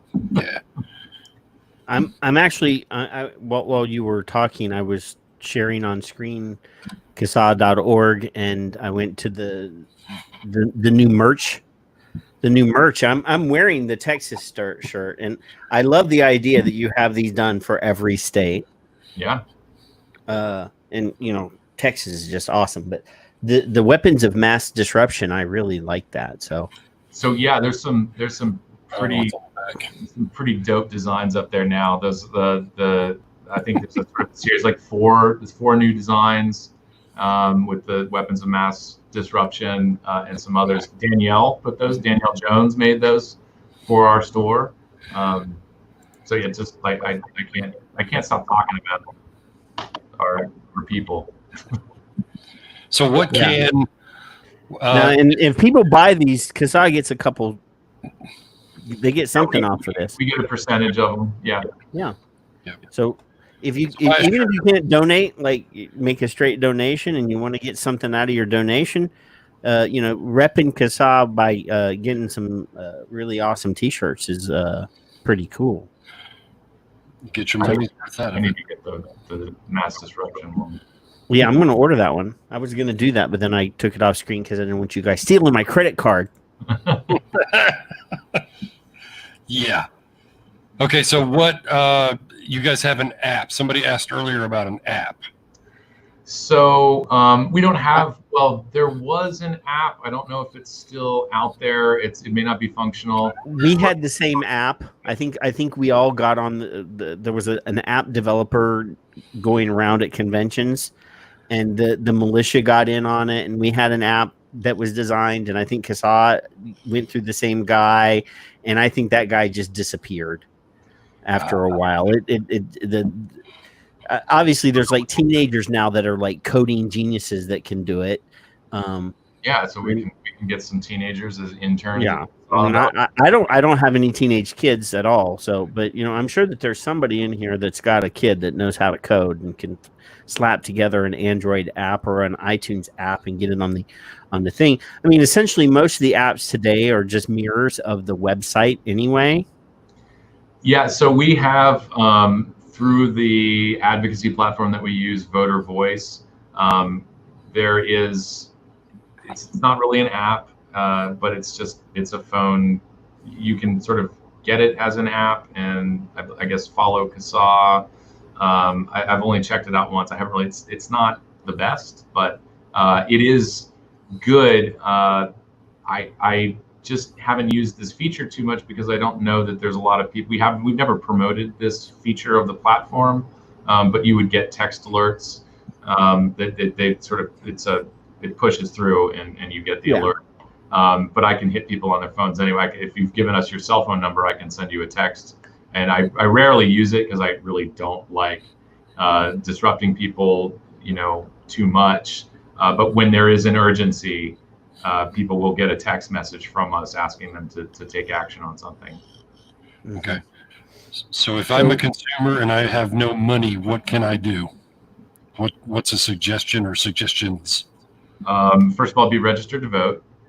And I think, this is what we've been doing for 10 years. Instead of fundraising, was building our membership. So, it's all about, keeping up with what we're putting out in terms of, the legislation that we're tracking, all of the policy discussions that we're having. Tell your friends. I mean, it's word of mouth is a great way to advertise something and bring people into the organization. I think there's just tons of stuff that people can do without having to feel like they need to donate money. You're donating your time. If you're out there promoting CASAA and trying to raise awareness, you're donating your time, and that's very valuable. So, and of course, educating yourself. This is a lot of all the harm reduction thing. As much as it is about helping people, it's also about making sure people have the tools to empower themselves. So, read what we've got on our website, right? There's a lot of great content, great history behind all, e-cigarette. We have the historical timeline of the electronic cigarette is a good resource. We are in the process of updating stuff, and people will be seeing a new website. I'm not going to give any timelines here. I'm not sure we're ready to start promoting a time frame, but it is coming. It will be much more functional. It will be much better looking. And so be on the lookout for that. And obviously, as many resources as we can provide for people to do all of the free things, we're going to do it. Okay. I had the follow-up to that separately was, I've got one guy who's changed his handle on Twitter 36 times saying, well, CASAA doesn't give us a voice. We don't have a voice. We weren't in the White House and all the other rhetoric, in my opinion. I know you guys had testimony that you printed out for the 2016 regulations. If I remember, I forget. I'm like you. I got scatterbrain. You guys have gone into court numerous times. This isn't like you just sit behind the desk and click and point and walk away for the day. So well, yeah. I mean, as much as we can. So there's several things I think you mentioned there that I'll definitely clarify. our comment on the deeming regulations, that was filed in 2014. That was we had, I think, all told, like 120 days for everybody to get their comments in. And part of the work that we did for that was we ran a campaign. We had limited tools. We didn't have the tools that we have now, but it was all about educating people. We did several like calls to awareness to make people familiar with what the regulations, what these proposed regulations were, what we expected them to do in terms of our access to products, and how people could comment on the regulations, giving them ideas for things that they could tell about their story. And that's something, this is all about your experience. And one of the main services that we provide is being that focal point so that we can get everybody engaged and rally the troops. And yes, there is a lot of work that you have to do on your own. We're not going to be able to replace that. Even if I can hire a lobbyist and a government relations team, I can tell the story of a vapor. I can tell the story of the community. But when the community comes out and individually tells all of their stories at the same time, we get this flood of people sharing how these products have changed their lives, and it humanizes all of us lowly consumers. And that's very important. And so, our work has been all about focusing that energy at the right place at the right time. The way I see it is, I've testified in front of committees and I've gone to the TPSAC, the Tobacco Product Scientific Advisory Committee, to lend our support to these modified risk applications. CASAA early on participated in listening sessions with the FDA. CASAA has met with FDA. We delivered, I think at the time it was just north of 700 testimonials. No, it was more than 7,000 maybe. It was thousands of testimonials. Julie's going to smack me if I say that we showed up at that's my job. I'm trying to get you in trouble. Yeah. No, we had thousands of testimonials that we were collecting over the years, and we did there was some theater involved in this. Carl Phillips and Julie Westner and Brian Carter, I think, all went to FDA with boxes of testimonials and wheeled them into the meeting and said, this is just a few people, honestly. Like, that was OMBOIRA probably. Yeah, OMBOIRA. I don't have the. Yep, you're allowed. The total everything. Hey, there's a post about it on our website. I'm actually scrolling through the 2014 docket. Yeah. And I just thought this was funny. I'm going to throw it on screen real quick. So I found you. Yeah. And I found me. Nice. Oh, we're right next to each other. We file with. Is there no timestamp? No, they're not in. They're not in order, but for some reason, because mine is from 8/8 or 8/18, and yours is from 9/9/3. So mine is like 2 weeks before yours, but for some reason they're right beside each other. That's crazy. Yeah. Hey. But you guys walk in, you talk to people, you're coherent, you're fluid, you know what you're talking about, you understand the consumer's point of view, and you keep me from having to walk in there saying, what in the fuck is wrong with you bastards? Stop trying to ban it. So that's why I appreciate CASAA, because your voice is much smoother than mine would be in a court of law.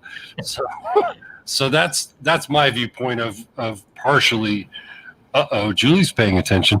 Hi, Julie. So that's my quick side of what does CASAA do? They do what we can't as a consumer, as one voice. And what Kristen said earlier was louder, which I love to say on Twitter and here. And that's why I appreciate CASAA. So donate. Tweet, and listen to Alex's experience. And Julie's been on the show, her experience, if you want to go back a few shows.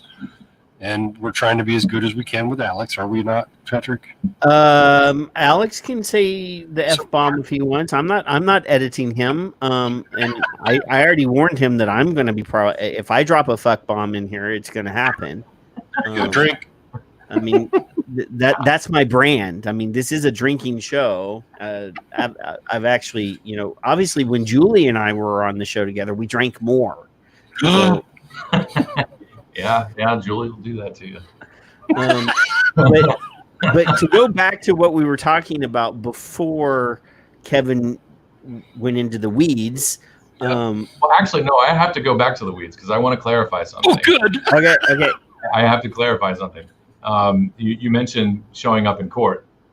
So we have participated in lawsuits, usually as friends of the court or, an amicus brief. We're submitting some sort of declaration or brief in support of the complainants or defense or whatever, and not a lawyer. It's when, even in those cases, our comments have actually a lot of times been rejected by the court because the court doesn't feel that we have standing. Everything has a dollar amount tacked onto it, and we're just consumers. We don't have a financial stake in the industry, and I don't know that the court is necessarily going to put a value on our lives. They probably could, but we're still a bunch of dirty smokers, and is it really worthwhile to undergo that exercise? I don't know. I'm assigning motives and beliefs to judges, and I'm probably wrong, but whatever it is, they don't typically recognize us as a stakeholder or having standing. So as much as we would like to fund lawsuits that we feel are going to be worthwhile, that's another kind of caveat. You can throw lawsuits at the government all you want, and at the end of the day, you may have just ended up spending millions of dollars and gotten nowhere. So lawsuits have not really been our focus. I'm not going to rule that out for the future, but that's why you haven't seen CASAA versus some other entity, because we're either thrown out or we, like I said, we have never brought in enough money to support a lawsuit on our own. So that's been a big barrier. Challenge accepted. and I mean, essentially, for there to be what they call a class action lawsuit, that would be the lawsuit that consumers could participate in to collect damages. Mm-hmm. We can't be defined as a class until the damage has taken place. So in this case, them removing vapor from the market, and then we can define some sort of health difference. Then possibly there's some sort of, but we can't define a class because the damage hasn't. That's always like one of those fucking. There's the F-bomb. That's always one of the problems with getting consumers to participate or getting consumers a voice in a legal proceeding is the damage actually has to occur before we get a voice. Yeah, and to kind of maybe generalize that to other things, when we talk about legislative advocacy and all of the stuff that's happening this year, I have taken probably the doom and gloom perspective for many years, which is that, we're not actually going to be able to start to change things until these policies take effect and people start being harmed, and that harm can be measured. So September 9th is a super significant day because, there are people, I would assume, gearing up to do research. What was the world like before and after September 9th? How many people went back to smoking? What effects are the flavor bans having on people? I know Dr. Michael Siegel, I don't know if he got the study off the ground, but was going to look at, for Massachusetts, what happened before and after, I think there was a tax. Not just the flavor, it wasn't looking at just the flavor ban, but the tax, and of course how the flavor ban affects whatever tax the state thinks they're going to make. So that research will be happening. It will take some time. It could take years before we're able to look back at all of this data and say, oh yeah, clearly, here's the line where people started going back to smoking and it's directly attributable to this policy taking effect. Or here are all of these people working on an informal economy, and here's a hiccup in a manufacturing process that injured a bunch of people. could have totally been avoided if these products were operating, if these companies were able to operate in the daylight.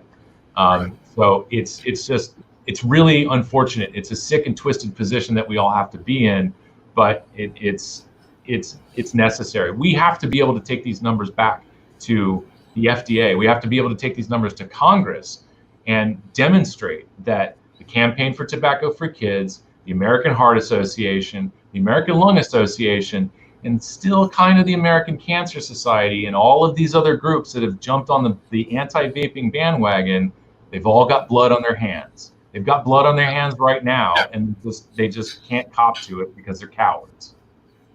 Yeah. And I didn't even have to say fuck to get that out. But he did say fuck. So yeah, I mean, obviously,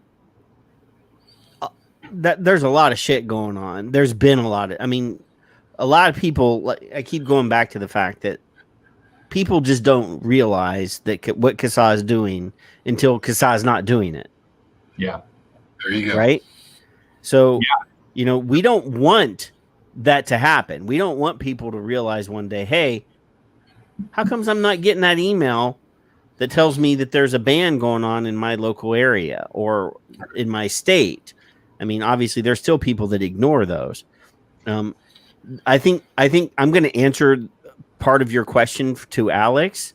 I think one of the things people need to realize is that when you get an email, more than 16% of the people that get that email need to open that email.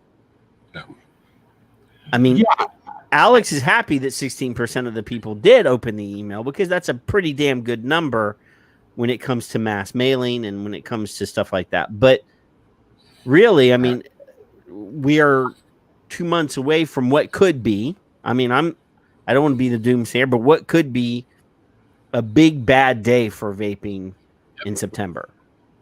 I mean, I don't have a crystal ball and I don't know what the hell is going to happen in September. And, there are a lot of people that are very positive and there's a lot of people that are very negative. And I'm just like, okay, I just got to be able to get what I need to get so that I don't go back to smoking. Because I'll guarantee you, if there's not vaping products at my hand, and I'm not the average consumer, I know people.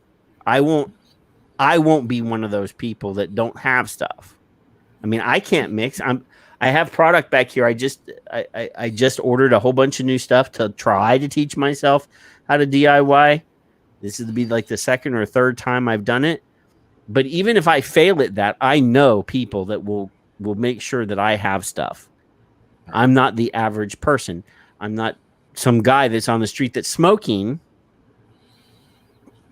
that will never have access to these products if doomsday happens in September. But the point is, we need to do everything possible, and especially now that we're 3 months away or 2 months away or whatever the number of days away. TikTok. When you get that email, at this point, we need to be open in that email. So I'm gonna step up and own some of that, right? First of all, just about everybody I've talked to who has some sort of background in email marketing or looking at their open rates is always surprised at how high our open rates are. And the answer for that is, I think, clear. We have a highly motivated membership. This is a very passionate community. And so when we get those people dialed in and they start realizing what's going on, they are paying a lot of attention to the messages coming out from CASAA and a lot of other sources. So that is a pretty good open rate. Now, the part I'm going to own is the fact that I didn't come to this with a background in email marketing or social media marketing, not really a good understanding of that. So that's not really my skill set. But this is changing, and this is evident in this campaign. We have some real talent on the board right now with Danielle Jones. And I know that she is working with other talented people, and there are all of these talented people out there. And, in order to make that a thing, something, I mean, I don't know how, she's kind of a dynamo, but, at some point, people do slow down, right? You come in with a full head of steam. It's like getting that new job, and you're just like the first week, somebody's going to pull you aside and be like, "Hey, man, you have to stop working so hard because in 3 months you're gonna hate this job." And we call that campaign fatigue. Campaign fatigue, yeah, the advocacy fatigue. Everybody gets it. I've had some burnout myself, and so all of that to say that making things look slick, making things more engaging. There's a talent and a skill for that. And until now, we haven't really tapped into those resources that may be out in the community. But now we have somebody who does have that background, and I believe strongly that situation is going to improve. So we can take that 15% open rate and make it much better. And that's something that we have to do. And it's something that we want to do, and we are in the process of doing it. So nice. Right. But so to go back to the situation at hand. Yeah. Where is CASAA? What is the situation? What's the forecast? Yeah.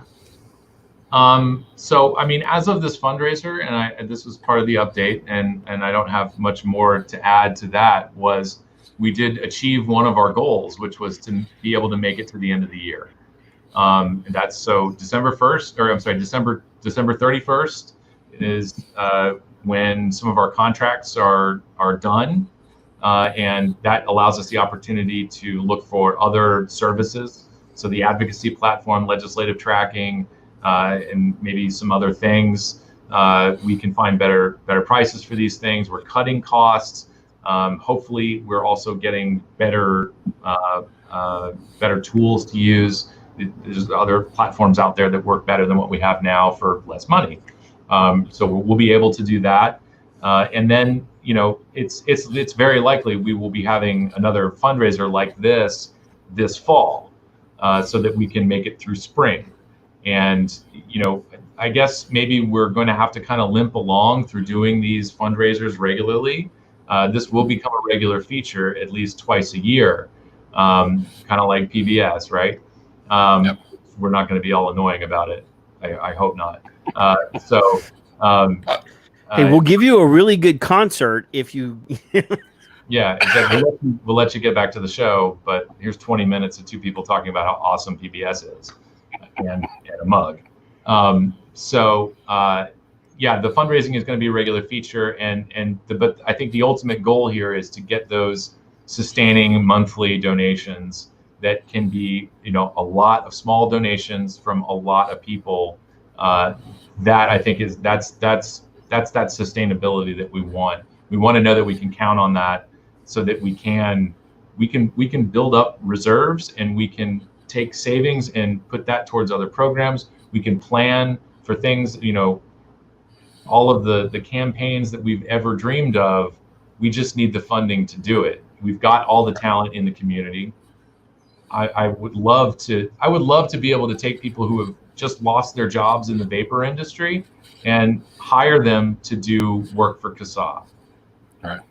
I don't know if that's going to be possible, but I think that's maybe not all of them, because there's a lot of people that are losing jobs right now. But yeah, I'm not going to take over, the tens of thousands of people in the industry who are about to be out of work, but certainly there is a lot of talent out there, and I think there's a lot of people, all of these people asking, what more can I do? What more can I do?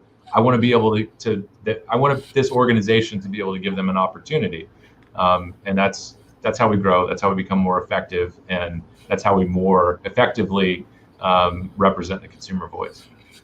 And $2 a month to just give people perspective is $24 a year. $2 a month. That's less than a Starbucks a month. It's less than a new mod. Oh yeah, it's less than a bottle of a lot of liquid. $2 a month. $24. Yeah, on the year. I do bills by the year. I think the other way. So let's say it's $25 a year. That's not a whole lot. A bunch of people threw money in $5 donations into Bernie Sanders' campaign, and look how much money he got. Yeah. We're not even looking at like, we don't want Bernie Sanders money. You know, I mean, because he spent a lot of fucking money. He got a lot of money at $5 a pop. I'll take I mean, some Bernie Sanders money. I mean, we'll take Bernie Sanders money and go. I'm talking about the level of funding that at $5 a pop that Bernie got. Yeah. I mean, he had coffers, and you know, he still has money in the bank that he's refusing to give to the other candidate that's still surviving.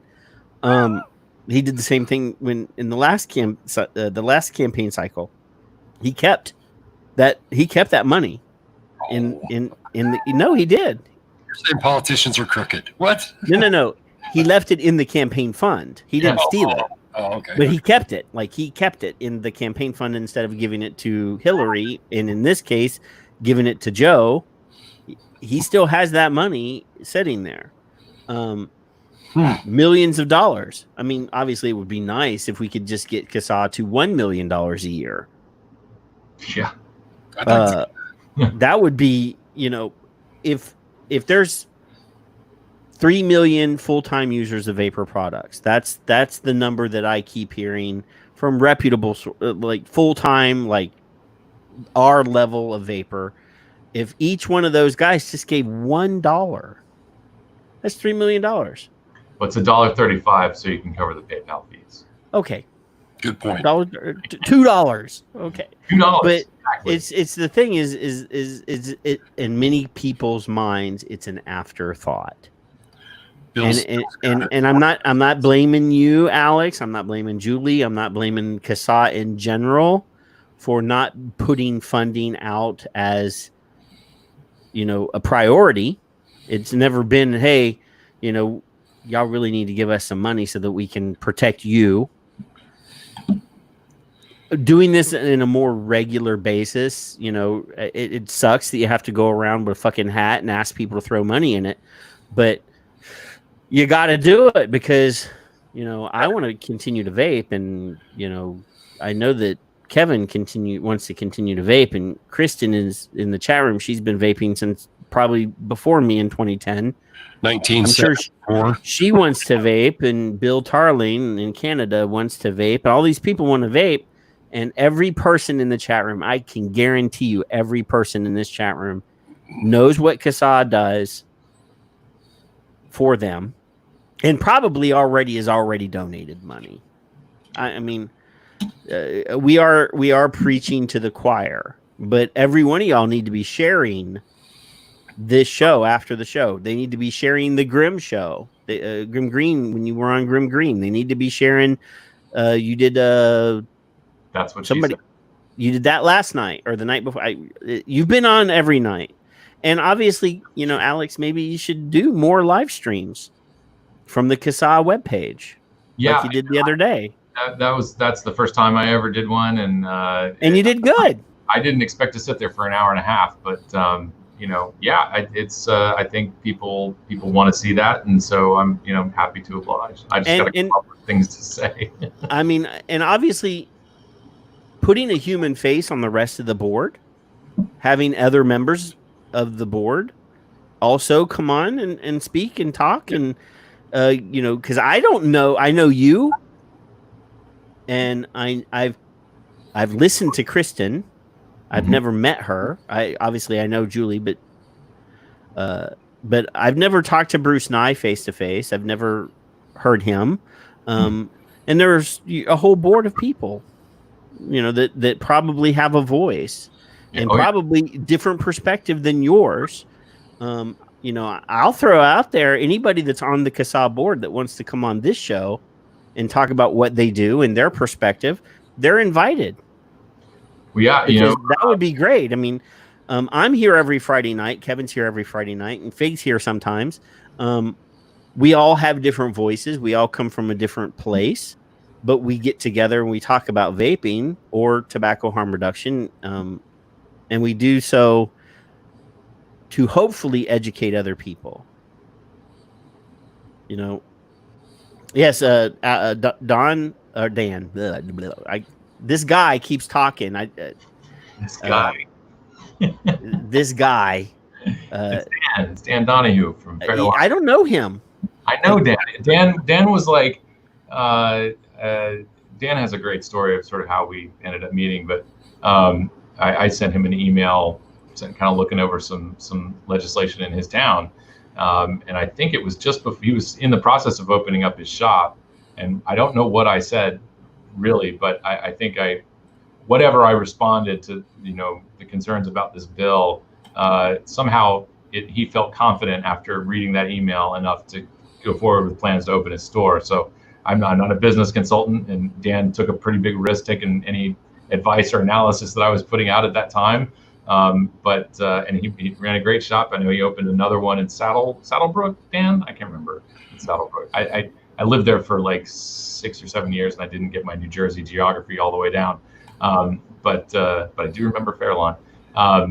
So yeah, Dan's a great guy. I think he's a loser. But he's going to write a check. He's going to write a fucking $500 check right now. Something about that. I don't know. He's offering to work for CASAA and he'll pay his own salary, he said. But I think CASAA would just get better work out of it if you just gave them some money. I'd love to pay Dan. Dan's a hard worker and are very articulate about this issue. So, yeah. He's a schmuck. Nah, I'm just picking on Dan tonight. So I want to. I'm trying to lift people up. What are you tearing people down for? No, just Dan. Just Dan. I've seen him without a shirt on. I don't think anybody ever wants to see that again. Poor Dan came to this show for some fellowship and some good. No. He's getting back what he's been putting down. I promise you. Okay, he had it coming, I'm sure. But okay, so if CASAA were to get a windfall, what are the things that you would like to do if you had the funding? And I'm not even giving you endless amounts of money, but realistically, what are some of the things that CASAA would do if they had a little bit of extra cash? A little bit of extra cash. I think, staffing is a big concern, definitely. We need an actual, legislative department. It's just me. I mean, it really, and Kristen picks up a lot of the slack too with kind of the daily heads up alerts. So she's catching announcements about ordinances in cities from, local papers, and putting those alerts out. But, I don't necessarily have the bandwidth to take that and turn it into a full-blown engagement. So it would be great to have someone else who can handle that workload. And then, of course, we have, like I was talking about Danielle, I would love for Danielle to have people under her that can do the marketing stuff that we need to do. I would love to be able to pay someone like Danielle. I would love to be able to get more of Kristen's time and maybe give her people to work with. So I think those are sort of the basic things. I mean, when we start talking about salaries, that adds up really quick. So I don't think, we're not talking about a little bit of extra funding here. Well, I'm not talking about $1 million a year. Maybe if you had what your highest year funding you said was $250,000. Right. I mean, so even if you had that, even if we had $1 million a year, that's still pretty limiting when you're talking about government relations, lobbying, all of these tools that we're using to engage, our members and engage the community. I'd love to be able to hire a lobbyist for, hot states where things are going down. One of the things that I've been talking about, and again, this is that moment where we don't actually get to start changing things until the bad laws go into effect. So we're there. A bad policy is about to take effect in September. Bad policies in New York and California and Hawaii and Massachusetts and all over the place have already taken effect. So we would like to work towards rolling that back or making it more reasonable, however we need to do that. These bad policies need to change, and we need a full-blown, lobbying team. We need lobbyists in order to do that. We need a government relations department. We need a legislative department, whatever it is. And those are people we'll have to hire or firms that we will have to contract with, and those are tens of thousands of dollars. I don't know if Fig is still in here, but one of the things that I think Fig has been very outspoken about is that people don't realize how much this stuff costs. A good lobbyist, depending on the state, can run you anywhere from maybe a few $1,000s a month to tens of thousands of dollars a month, depending on how much where they are, what they can actually charge for those services. I can't remember what New York State Vapor Association paid for their lobbyists, but I'm pretty sure it's well north of $10,000 a month. And a lot of the state associations, all that funding effort to get for state associations, they have to pay for the lobbyists. It's very, very expensive. And so those are the tools that we need. And that's, I think those are probably going to be the first places that if we did have this, not really windfall, but if we had whatever amount you're talking about, running this hypothetical, if I didn't have any boundaries to where we could spend our resources, the human power, the actual human power behind this organization is, I think, where we would be looking very early on, if not first. Right. I mean, obviously, yes. I mean, priority would be having 2 or 3 people covering the entirety of the United States. And then, I mean, I'll tell you now, I mean, when we did the locals, there were 2 of us and then eventually just 1 of us. And that was Everest. Yeah. I mean, that just looking at trying to find places where those notices are posted. I mean, you got to realize that a lot of times, in the articles of incorporation for a city or a township, it usually gives you the requirements of how ordinances are supposed to be introduced. And in those, it says it has to be posted publicly for X number of days before the hearing, the first reading or whatever. Mm-hmm. And there's not a lot of requirement for them to put that shit on the internet. No, and I mean, local governments will do the bare minimum for a lot of municipalities. They'll put it on a bulletin board in a hallway, exactly, upside down and backwards. They have to satisfy that public notice requirement, and that can be as simple as hanging a flyer on a bulletin board in City Hall. Right. And you said earlier, estimated 39,000. So let's round it to 40. And then let's pretend it's 60,000 because those townships and incorporations and they're not really cities, but yeah, you've got an endless supply of I can't find it. Yeah, this is the number I'm quoting. I can't remember where I got it from, but it felt like an official source, and so I put it into a presentation. It's like probably incorporated areas. It's probably 39,000 incorporated areas or something like that. Your unincorporated areas are covered by county government. Right. So the 39,000 includes county government, municipal government. If your township has a government, any of these governing bodies, I would say even here, like the county legislatures in New York, that's considered a local government, even though they pretend like they're a real life state legislature. Yeah. So I suggest to anybody that doesn't like what CASAA is doing to do it better. Well, and I dare you. I always felt like, and we had help. I mean, we had people. I mean, we had 17,000 members of the vaping militia at one time, right? And those guys were pretty on fire in the early days. And like, if I put a thing out on Facebook or on the website, I wrote a blog and asked them to peek in on their city council in the newspaper or whatever, I oftentimes would get like emails from people saying, hey, I haven't seen you say anything about my town, and I saw this use ban thing coming on the agenda, blah, blah, blah. And then once you know what day it's going to happen, you can look up on the agenda and then it'll be there. But if you don't have, that's that's another thing that CASAA members can be doing is, every once in a while, just go and sit in a city council meeting. Wave at people. Let them see your face.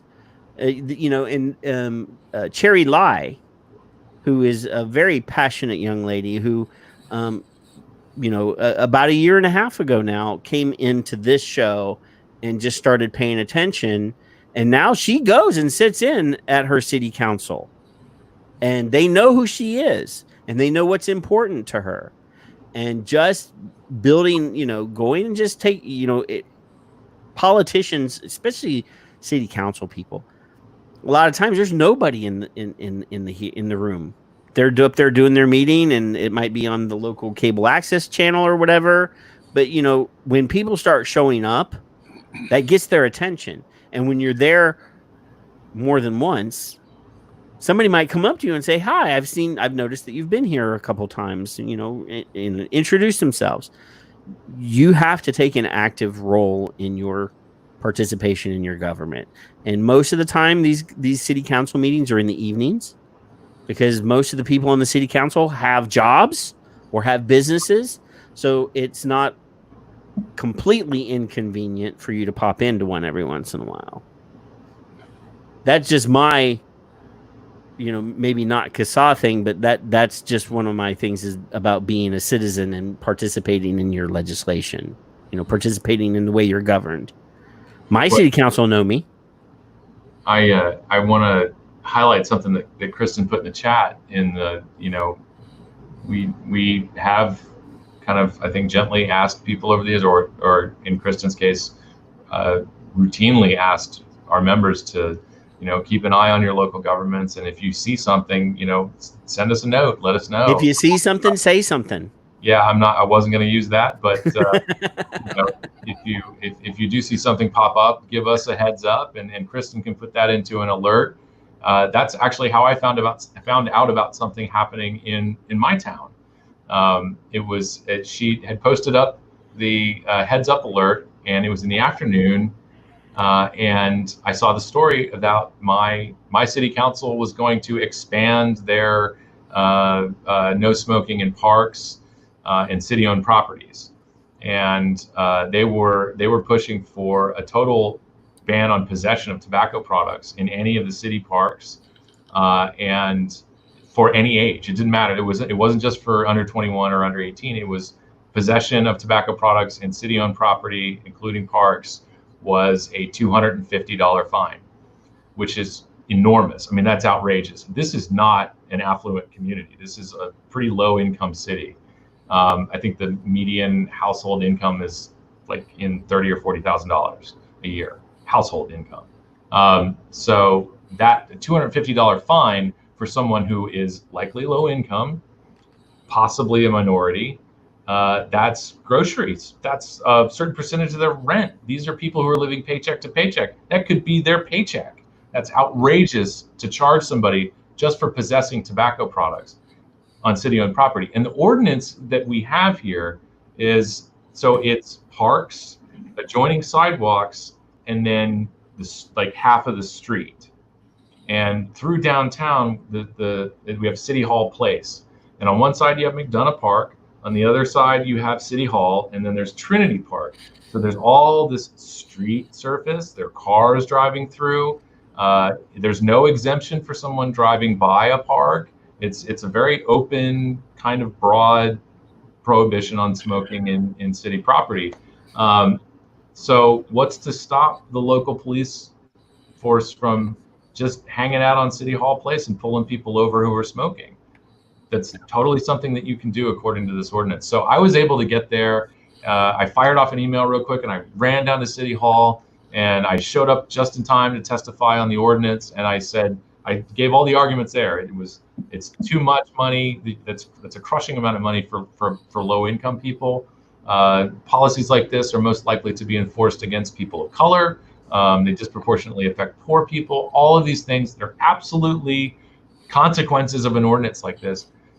We didn't defeat the ordinance, but got the fine reduced to $100. That's still an exorbitant amount of money for someone. That's groceries. My wife and I go to Aldi to get our groceries, which is cheap and good. But like $170, that's groceries for two of us for pretty much the week. One person shopping $100 worth of groceries, that's a big fucking deal. Wow. So, it's still an unjust law, but was able to represent that position to the city council, let them know that what they were doing was wrong, and also get the fine reduced. So partial victory. And, you know, everybody here knows that, you know, we have like 6 cops in this town. I mean, it's the police force in Plattsburgh is not very big, and they're not going to waste their time enforcing a smoking ban in the park. Nobody cares. So was that brought about because you guys have, I'm calling them chapters now. I figured out a new word for heart, cancer, lung, body parts people that wanted that ordinance, or was that just something they thought of on their own? No, it was a push. It was definitely a lobbying effort. There was a group, sort of a youth tobacco control group here called Reality Check. And I think they partnered with the Clinton County Department of Health and whatever, you know, stop smoking nonsense they have. So yeah, they were pressured into it. So there is an absolute connection to, if you're a business, you should be in a Chamber of Commerce or Better Business Bureau, whatever it is, whether you agree with it or not, because you're going to hobnob with the same people who are hobnobbing with those people who are going to get their way. If nobody comes in like you did, at least you reduced it, for God's sake. $250, I'd be really, really pissed. Yeah. I'd extremely pissed. So, because it's a legal habit. Yeah. First of all, it's legal. Yeah. And second of all, kiss my ass, not you, them. So I'm glad you were able to get in there, and someone alerted Kristen to get to your face through CASAA. I think she found that on her own. You know, we have Google alerts set up to catch, you know, media reports and stuff. So she found it in my local newspaper, which I didn't have a subscription to at the time. But yeah, I mean, that's just really to illustrate the value of her work and how important it is. You know, we can't catch all of these announcements. And so, you know, passing that along to her, that could be that her sending out that alert, that could be the one post that somebody who lives in that town sees, like me, and within a couple hours can get to City Hall and can effectively testify against a bad bill. Yeah, I can't remember what it's called now, but I used to subscribe to a newspaper app or a newspaper thing, and you literally had thousands and thousands of local newspapers that were a part of this app, and you could. That's an amazing, because that's where you find a lot of stuff. It's usually on page 6, on, you know, a little 2-inch piece just about some sort of vaping, or, you know, in the city council docket or whatever. That's where you find a lot of stuff. Yeah, I mean, I don't have it anymore. I wish I had that. That was a really cool tool. Plus, I'm a newspaper guy. I like newspapers. It's because you're right. To fold it out. Well, I mean, I had it on the iPad, but yeah, I mean, I like the actual newspaper. Well, our newspaper here is crap, but yeah, I mean, it's part of a chain, so it's like not Gannett, but it's one of those other. I used to work for Gannett, so yeah, I mean, know all about the media. But anyway, so yeah, I mean, really, the most important thing is A, getting people excited again. Mm-hmm. B, getting people excited about CASAA again. More excited. Join CASAA. $5 right now. Do it. Just because, like I said, you know, I see it. I've seen criticism all over the place, and it's usually because people just don't fucking pay attention. Yeah. You know, that is why I asked the questions I did. Yeah. I mean, it may be unfair because I've been doing this for a long time and I have so many friends. I can I can instant message Alex and say, Alex, come on the show. And Alex comes on the show. Or Julie, come on the show. And Julie comes on the show. But I can almost guarantee that if anybody instant messages Alex, that Alex is going to spend a minute and look at it and respond. Maybe not in 5 seconds.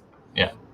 But he will do that. I mean, I know there are plenty of people in vaping that I instant message and they do not fucking respond. Yeah. And I can look back and say, hey, they haven't even checked my message yet. So, you know, Alex is one of us, like literally one of us. He's not above us. He's not, you know, superior to us. He's not a jerk.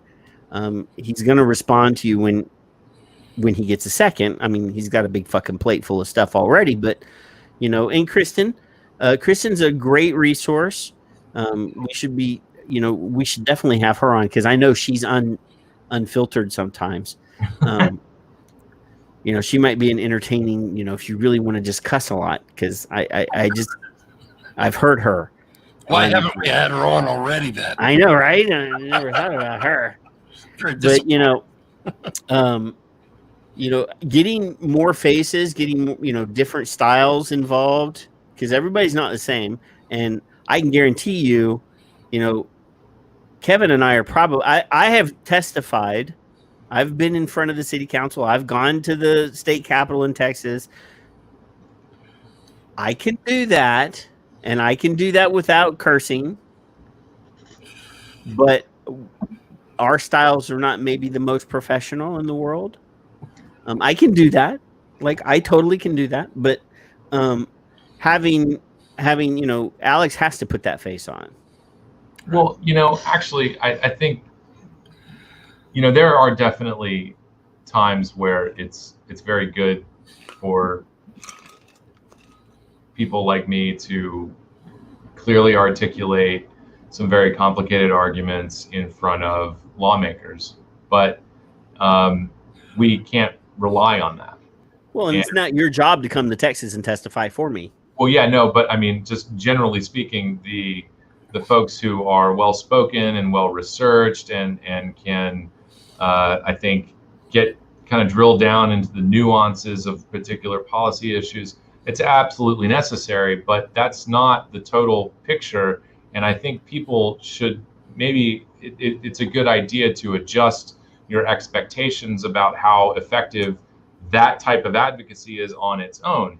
What lawmakers really genuinely want to hear is the views from real people. And so, the unpolished person who gets up and very passionately talks about their experience is arguably just as vital as that very polished presentation that gives a lot of details and numbers. It really, like you were saying, different personalities and different styles. It's all very valuable. So, and I think that also speaks to, we sort of have this inclination to expect someone else to do it for us, or even that maybe we don't feel confident about representing ourselves. Again, that's a big part of our work, is helping people, at least armed with the information, feel confident to do these things on their own behalf. So it's, it doesn't work one without the other. And this Right. was a conversation I had with somebody, we were looking at an advocacy platform today. And one of the things that they pointed out was that, with these pre-written letters, first of all, something I've known about and struggled with for years is writing like several different versions of the same letter. And that way you're sort of avoiding being just everything tossed into a spam folder or like lumped together as this is a campaign. Hopefully these staffers are reading these messages. Hopefully they're reading everybody's stories. This is why we encourage people to customize the messages they're sending, so that you are telling your story and it accompanies the arguments that we believe are persuasive and very important. Even if they're not persuasive to certain people, these points are very important, and we need to keep repeating them over and over and over again. But anyway, it's a total different thing. But we did letter writing campaigns for years. Mm-hmm. And, whether that was, CASAA has done them. We've done the militia did them when we were on the militia, and I would put, my letter. I have my letter.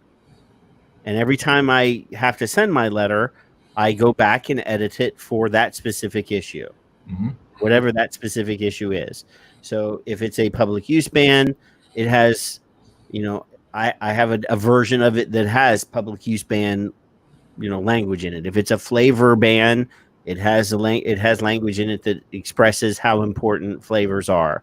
If it's, and I'm not a T21 person. I mean, I've done shows on here where I specifically express my distaste and disdain for T21. and the reasons why I don't like T21, why to me it feels like it's an overstep, and why it seems odd to me that an 18-year-old can get a credit card, an 18-year-old can sign their life away and buy a house, an 18-year-old person can join the military, an 18-year-old person can do X, Y, and Z, but you're saying that their mind is not fully developed enough to make this choice. So, there's all of that. And I have versions of the letter for each one. And what I do is I just clean it up here and there for whatever person I'm sending it to. I print it out, I fold it up, I put it in an envelope, because I'll tell you this, and I've talked to politicians who've told me when they get a physical letter in the mail in this day and age, it's special. Yeah. Emails are important. Emails are great, but when they get that letter, and it means that you took the time to type it up, you took the time to print it out, slap a stamp on it, put it in the mailbox. That's extra effort into them. So when they come in the office and there's 100 letters there, that's a big deal for them, because most of the time they get phone calls because phone calls are easy. They get emails because those are easier. I mean, you still have to type them up and stuff, but like physical, like old school letters is like a big deal for these guys when they get them. I mean, even a postcard, even a handwritten postcard. You don't have to say much on a postcard. You can't say much on a postcard, but that having that tangible thing in their hand is a big deal for them. So their staff members will probably open them and read them and pick out the relevant ones and throw them on their desk for them to read. But I can guarantee you that a politician is not going to read every letter they get. They got people to do that, and that's fine. But if you do a good enough job, and every person in this room can write a letter. I mean, obviously, we have Microsoft Word. We have tools to help you fix your grammar. I used to hear that all the time. Oh, well, I can't do that because my grammar's not that great. We have tools, and I've offered hundreds and hundreds of times. If you send me your letter, I will fix it for you. And shops have done that. Shops have collected letters. Mm-hmm. They sent them in, stacks of them. So. Well, and I don't know if that's actually true, but Bill says that physical letters must be kept on physical file. I actually don't know if that's true or not, but if that's true, cool. They have it there. That's something that they might have to have in their archives, because when a president, or not when I think pretty much every politician has to keep an archive of what they've done and what they get. And it's on file. It's communications with lawmakers are part of a record. I don't know how long they have to keep them for, but it does. It's searchable. You'd have to file a FOIA request probably to see all of the communications between and very specific too. But somebody could go and FOIA a lawmaker and say, I want to see all the communication. How many letters you got on vaping in this year? Yeah, all of that stuff. So it's there. Emails, everything. That's all kept. So you have enough money to last until January 1st. Basically, yeah. So we need to make it. I don't know. I mean, obviously, yes, we need to be more public every quarter or whatever it is that you need to do a fundraiser. Mm-hmm. But I don't think it hurts that we remind people between now and then, hey, CASAA still exists, and CASAA probably needs your money or some money. Well, one of the things that, we also depended on was people just sort of spontaneously throwing fundraising events. We would get, checks for $500, $1,000 from, a vape shop that threw a raffle and then had their, all their customers come in. So, a lot of people shit on those cloud comps, but a lot of those cloud comps made money for CASAA. Yeah, I don't, I'm not a cloud chaser, but, hey man, if competitive vaping is your thing, that's better than competitive smoking. So I'm all for it. Actually, I used to smoke cigars. I used to go to the cigar shop and hang out with the old dudes and drink a glass of whiskey and smoke a cigar. Rocky Patel came to do an event at the shop that I used to manage, and they had a competition. Somebody said, well, nobody ever competed had a smoking competition, but they actually did. Yeah. Had a competition to see who could hold their ash the longest. Okay. And whoever won got a free box of cigars. I think I've heard of those. So there was competitive smoking at one point, but Nice. and that's a good way to waste a $10 cigar. Yeah. I was a professional smoker, but I wasn't a competitive smoker. Yeah, Kevin started smoking when he was like 4 or something like that. He's got some crazy nine. Like I thought I was bad at 12. I thought I was a rebel at 12. And Kevin's down there. He's got me beat by 3 years. It's a shame. I was good at it.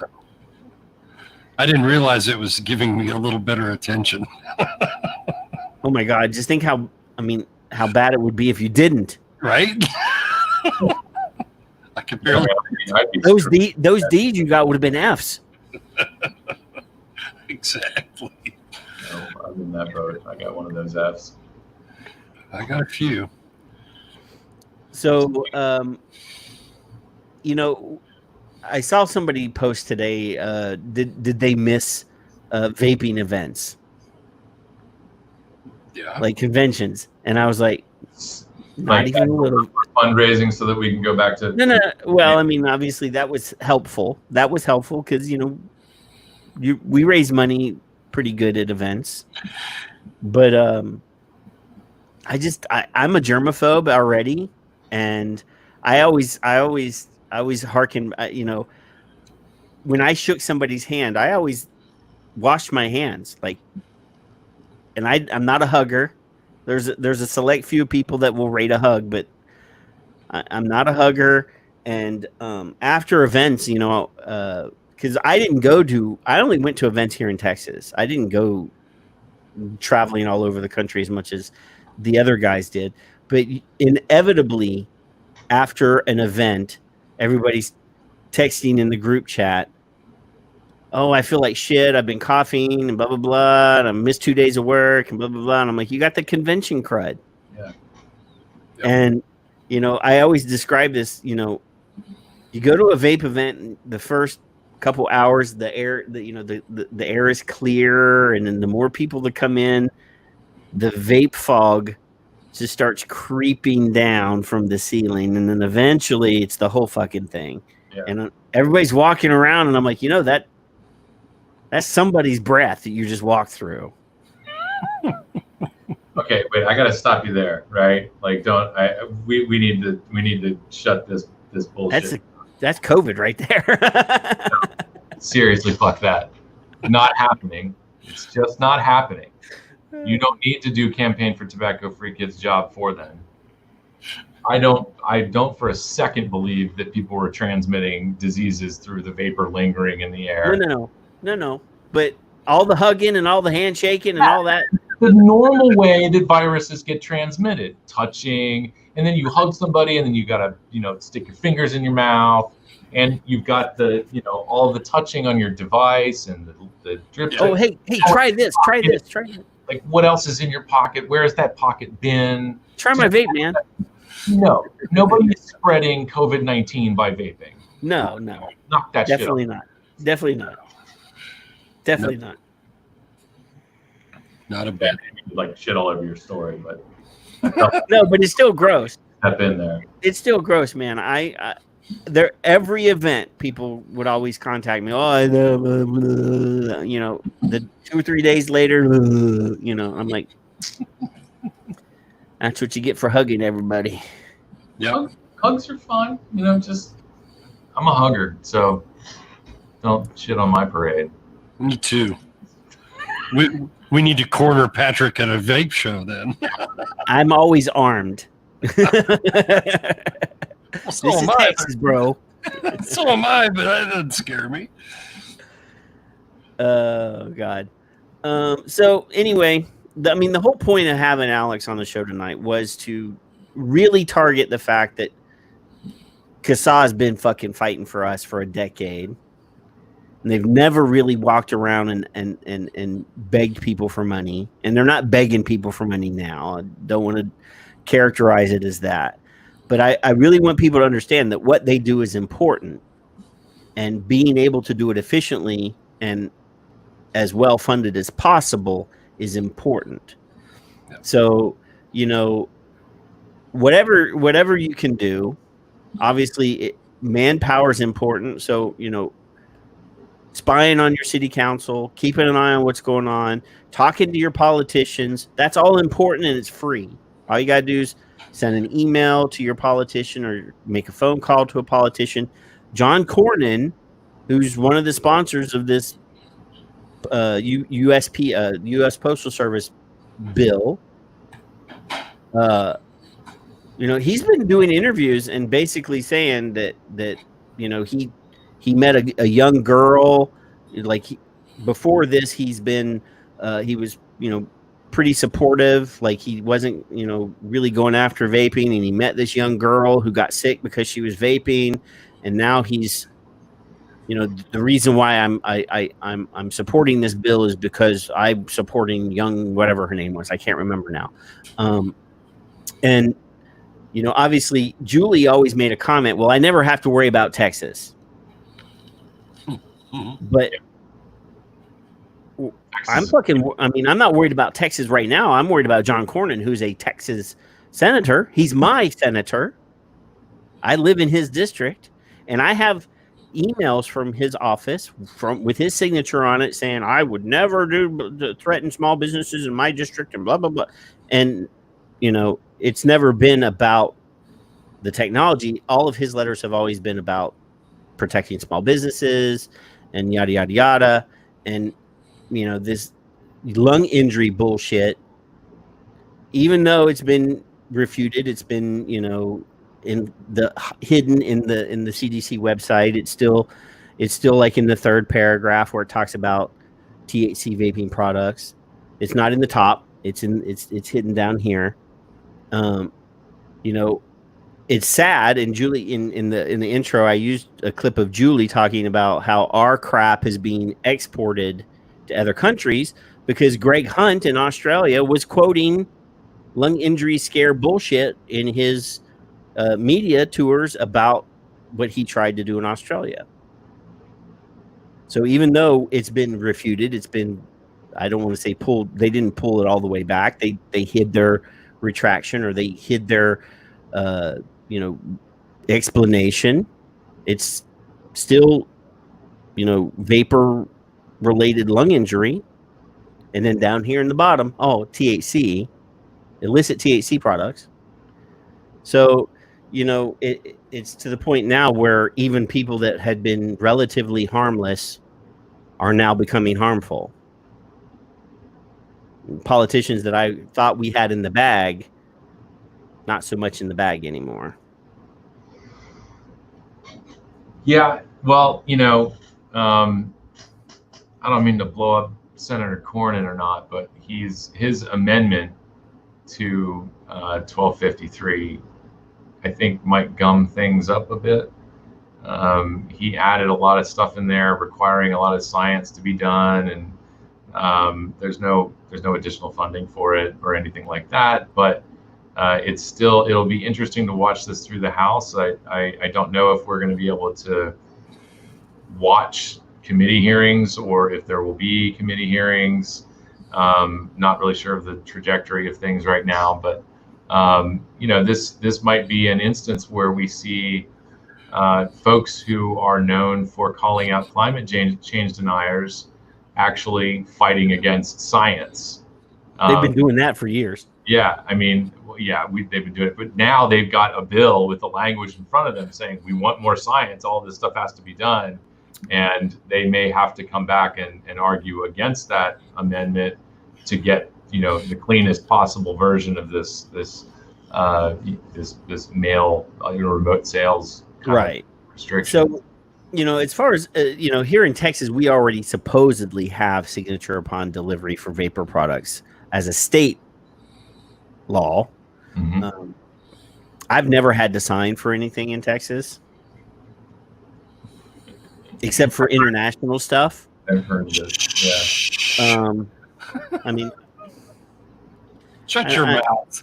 You know, this is inside baseball, but yeah, they've never really enforced that as far. I ordered DIY nicotine from a company, and it was delivered by UPS yesterday. That's 100 milligram per milliliter nicotine, and is that included in the language? I'm not sure. They make a distinction between a finished tobacco product and component ingredients, or is it just nicotine liquid? Yeah, I think it's just nicotine. So.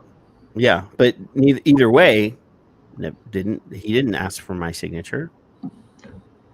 So, as far as that goes, UPS is require. Getting a signature upon delivery from UPS and FedEx is literally a checkbox.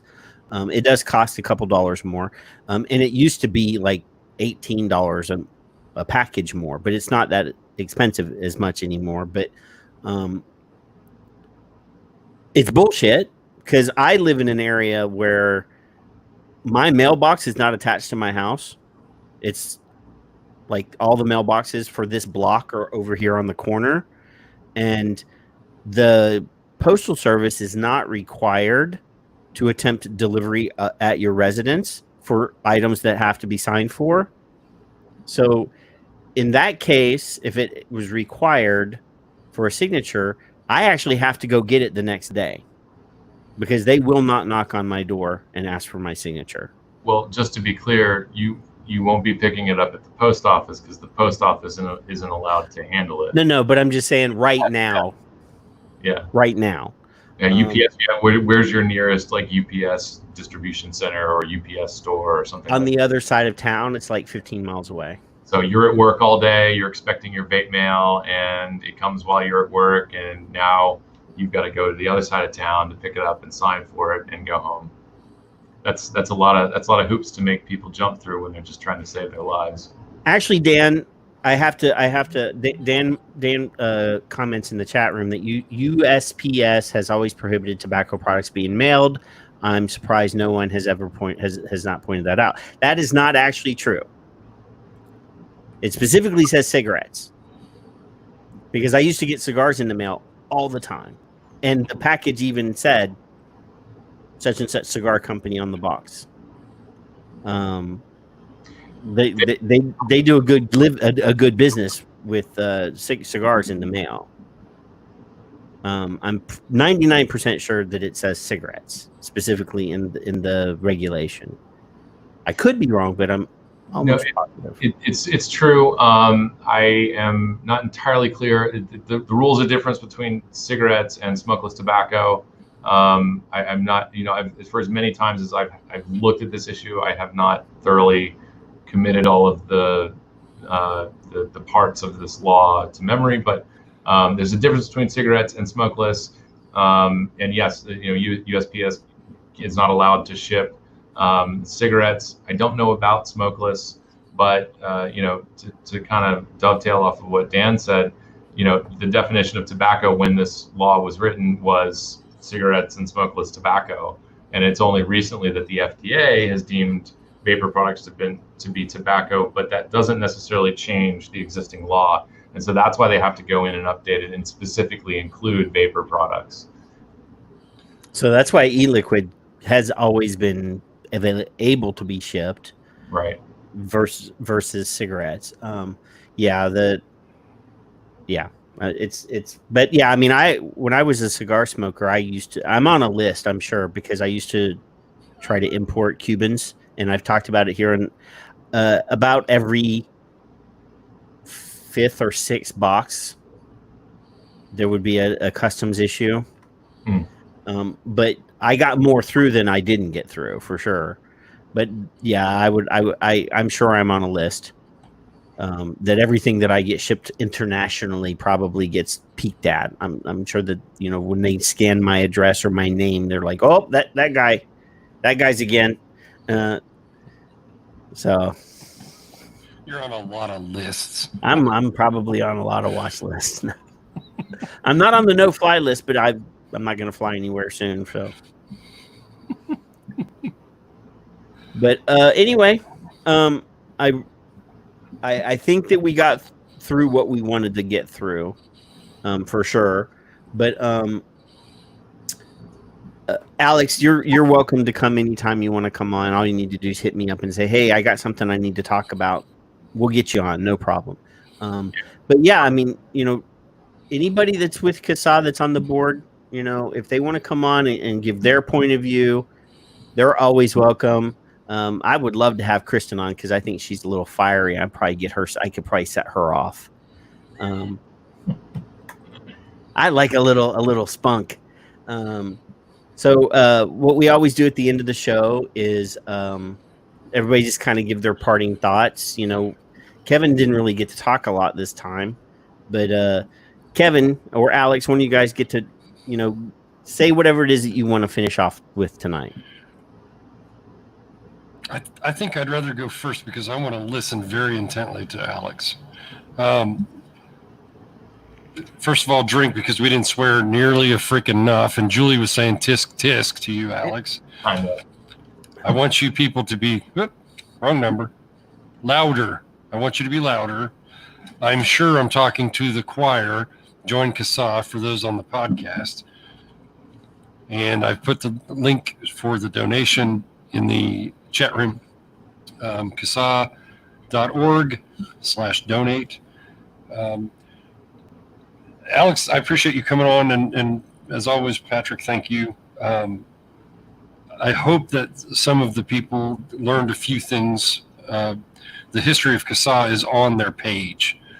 You can kind of see the timeline of the history of the smoking and the harm reduction, and there's a crap load of links.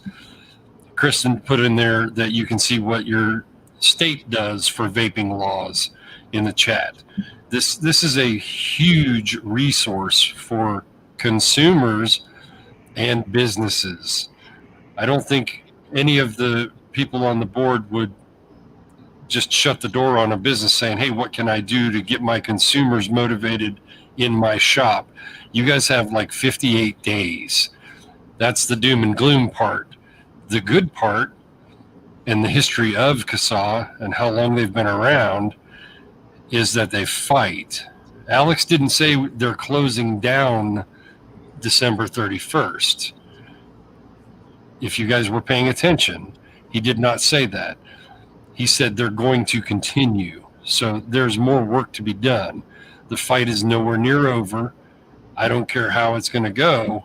I hope it goes our way, in sensible form, sensible regulations, which I think CASAA is intricately posed to do in testimony correctly without swearing, like I might.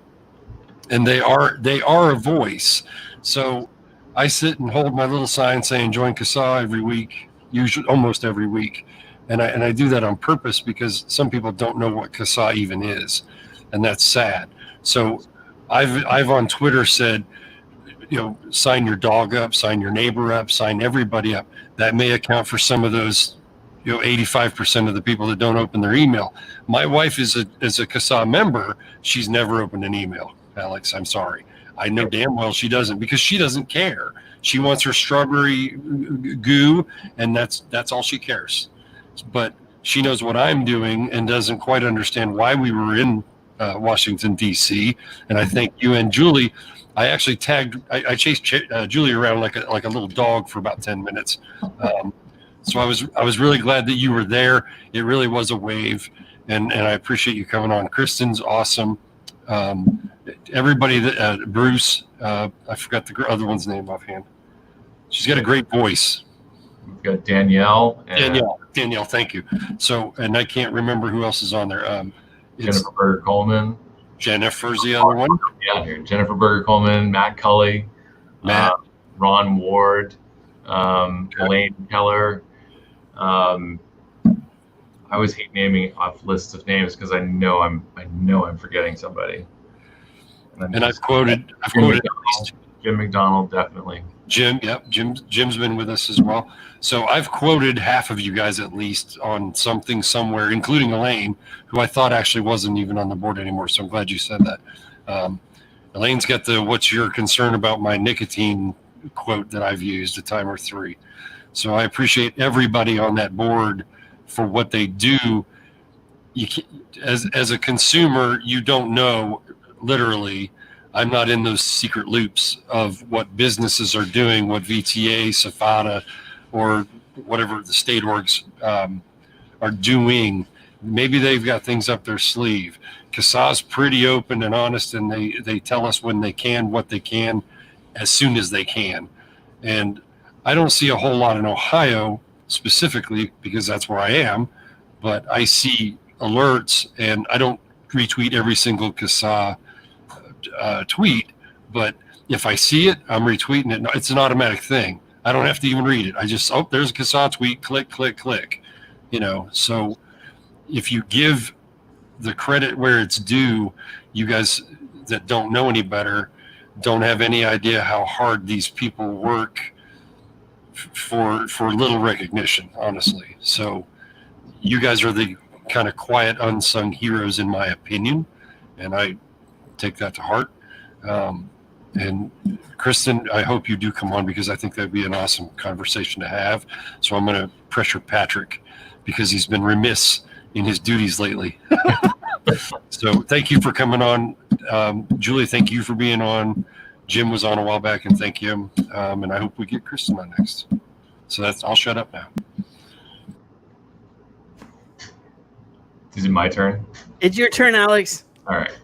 Wow, I had a lot of things to kind of dovetail off of what you were saying, Kevin. First of all, I didn't know you were in Ohio. I grew up around Cincinnati for a little while, so got a little Buckeye in me. And I went to school in Yellow Springs. I don't know if you know what's in Yellow Springs, but I went there. So that might explain some things if you're familiar. I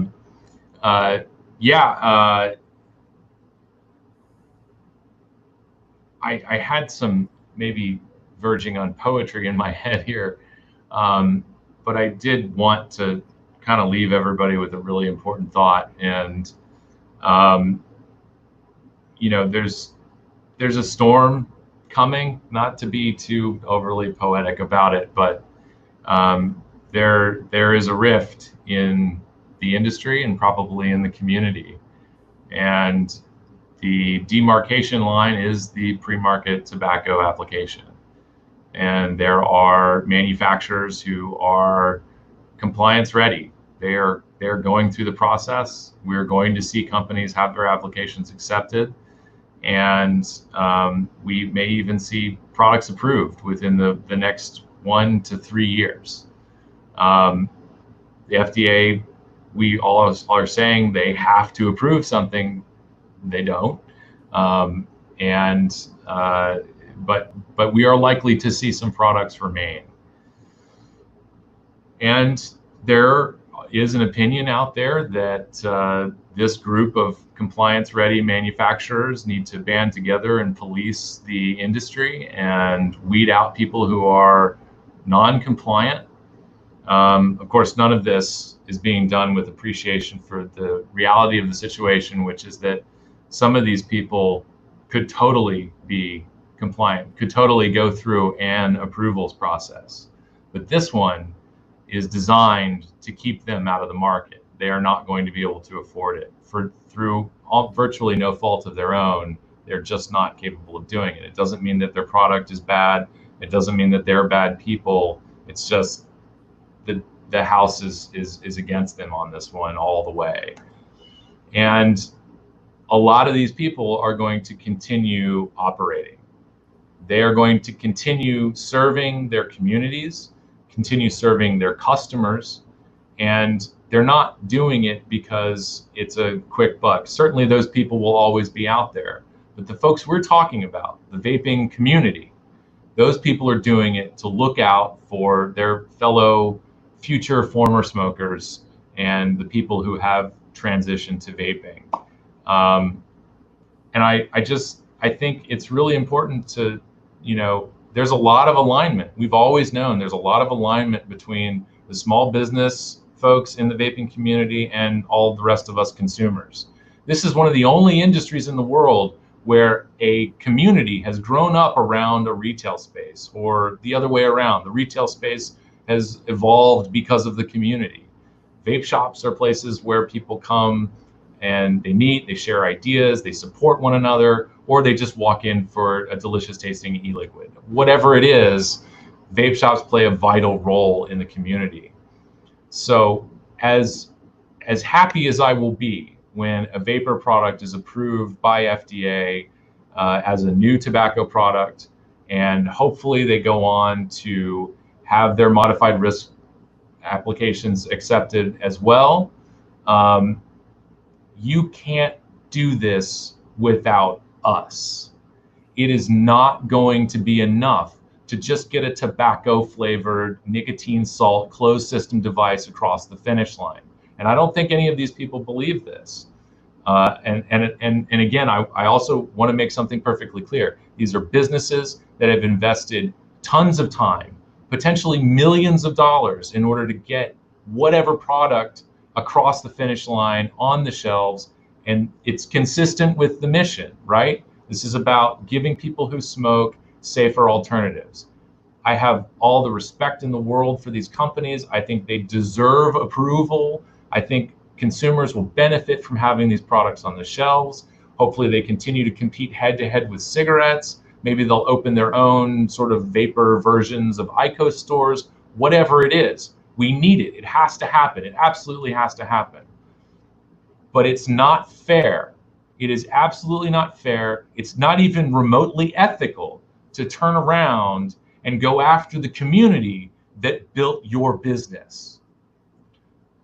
So I don't think we can separate the haves and the have-nots here and perpetuate this cycle of criminalizing people who don't have what they need.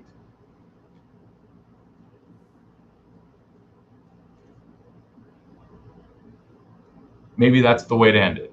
And this is something that this is why we are the broader harm reduction organization. We need all of it. And especially at the core of this, we need the community going forward. We've always needed the community, and we really need the community now. So, yeah, that's my final thought. And thank you guys for having me on. I really appreciated, the time and to have this platform. And I'll be more than happy to come on, later. Maybe not for 3 hours, but we'll definitely want to come back, and we'll have lots to talk about in a few months. So. I'm going to piggyback on something that Alex just said, because as somebody that's been here from almost the very beginning, 2010, there was no industry. It was all consumer community. When in the past, I did a show, I had Mike Morgan on the show, and we talked about the evolution from consumer community. Before there was, it was just people like exchanging stuff over the internet. Literally a lot of the big e-liquid companies that have been around for a while, they started out as guys that were on a bulletin board and talking to other people about e-liquid, and made their own, and they would send it out. I used to get I got bottles from Johnson Creek before Johnson Creek was Johnson Creek. So I want everybody to realize that we started out as a bunch of guys that were on the internet and tried to make what they had better. And then they made businesses from that. Community is always important.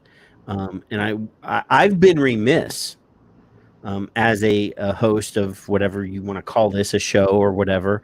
And I've had Fig on here, and we've really given a lot of attention to industry on this show, and talking about VTA, and I've had Shell Hamill from Safada on here.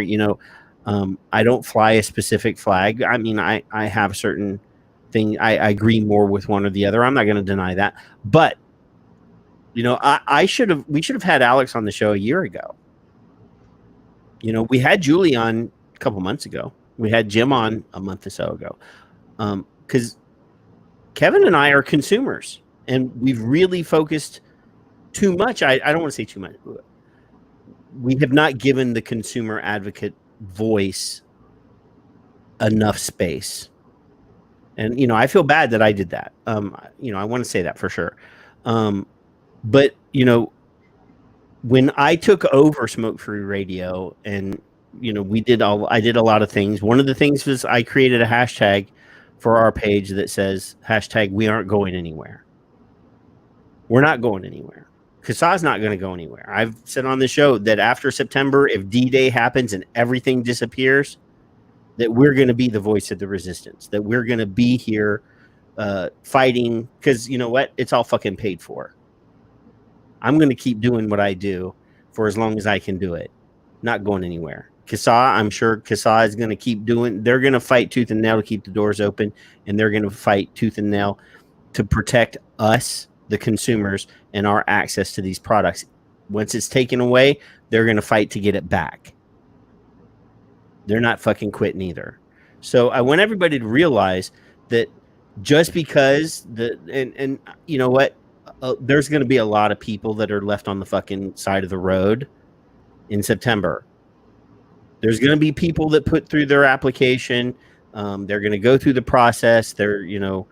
That's I don't know all this stuff. I don't know what happens after they submit, before they get accepted, and then there's a process after that. Like literally, that's not my area. Demetrius tried to explain it to me. I'm not in the industry. I'm hoping that somebody gets through. But I joked about it, but I registered vapelegging.com. So, I'm going to make sure that I figure out ways to help people not smoke, period. We're going to save smokers regardless of whether or not the government wants us to, period. We should not have to ask permission. And the quote is on the video. I'm going to play the video again at the end. The quote at the end of the video is that the governed should not have to ask permission from the government to save them or to have access to reduced harm products. We shouldn't have to beg. We shouldn't have to fight to preserve access to something that is less harmful than something that the government freely allows to continue to be sold in this country, that they know kills people. I've repeatedly said on the show, there is no product that is more successful at killing its consumers than cigarettes. 50% of the people that use those products die from using those products, and they're using those products in the way the manufacturer intended them to. No other product on this planet is sold with the intentive purpose, if you use this product, half the people are going to die. And that's okay. The government doesn't prevent that. The government hasn't banned cigarettes. The government's not going after the manufacturers anymore. They got their cut of the pie, and they're happy. Literally pleased as pigs that they're getting a cut of the deaths of 480,000 people every year. I don't know what the federal or the worldwide number is, but it's millions of people die every year because of smoking. And the governments of the world, not just America, the governments of the world are okay with that. Think about that. So anyway, I'm going to apologize. We're going to put more attention on getting consumer voices and getting CASAA in here, different people. Alex is going to come back. Julie's going to come back because I love talking to Julie. And we're going to focus more on getting attention to what it is that CASAA is and what they do, because I think a lot of people have forgotten. A lot of people may not have ever known all the shit that CASAA has done for us. So that's our new mission statement. We're gonna give some attention to consumer voices and CASAA. And if there's a passionate consumer advocate in a different state that's not a member of CASAA, we might even get them on. I like having people to talk to that know what the hell they're talking about. So anyway, it's almost Saturday morning. Where you are is for sure. I want you guys to go and do it. I say every weekend, when we're done, go hug your wife or kiss your wife. And if you got kids, go give them a kiss on the head. Don't wake them up. In the morning, get up, enjoy the weekend, have your family time. Because remember, Monday, all this shit starts all over. And there's going to be more battles that have to be waged and more wars that have to be waged and more people's blood that we are going to have to wear because we're going to kick their asses. So y'all be good. Peace. Thanks, Alex, Kevin, Dan. I know I picked on you, but have a good weekend. Chris, Victor, Shannon. Bye. I thank whatever gods may be for my unconquerable soul. In the fell clutch of circumstance, I have not winced nor cried aloud.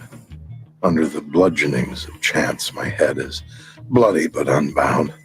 Beyond this place of wrath and tears looms but the horror of the shade, and yet the menace of the years finds and shall find me unafraid. It matters not how strait the gate, how charged with punishments the scroll. I am the master of my fate. I am the captain of my soul. We're exporting a whole lot of really bad and dangerous rhetoric, bad research, and unfortunately, it's being picked up and amplified in other countries. It's the same battle, Mr. Myers. We've been at it before.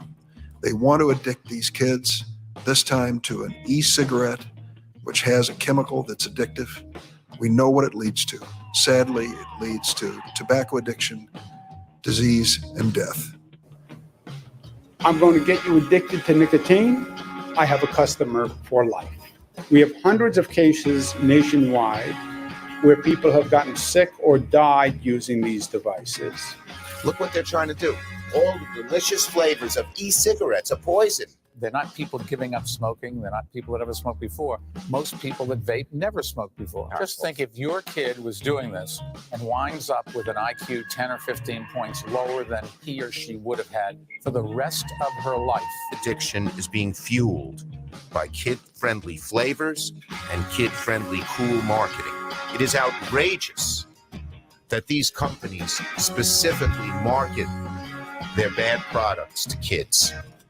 Today, right now, it would appear the wildfire of e-cig use among teenagers, high schoolers, middle schoolers has not let up. There is a moral panic over it. There is a moral panic. And they can't find anything wrong with it, so they're hell bent to find something. We're worried that, in fact, a lot of members of the public still think that using an e-cigarette is as harmful as smoking a cigarette. So, I mean, I have said that it would be tragic if smokers didn't quit and carried on smoking because they hadn't tried an e-cigarette, because they were worried about the safety of an e-cigarette. The most disheartening thing is still the anti-choice rhetoric, the desire to enforce this quit or die mentality and refuse to allow individuals to reduce their risk unless they're willing to give up everything. I am the master of my fate. I am the captain of my soul.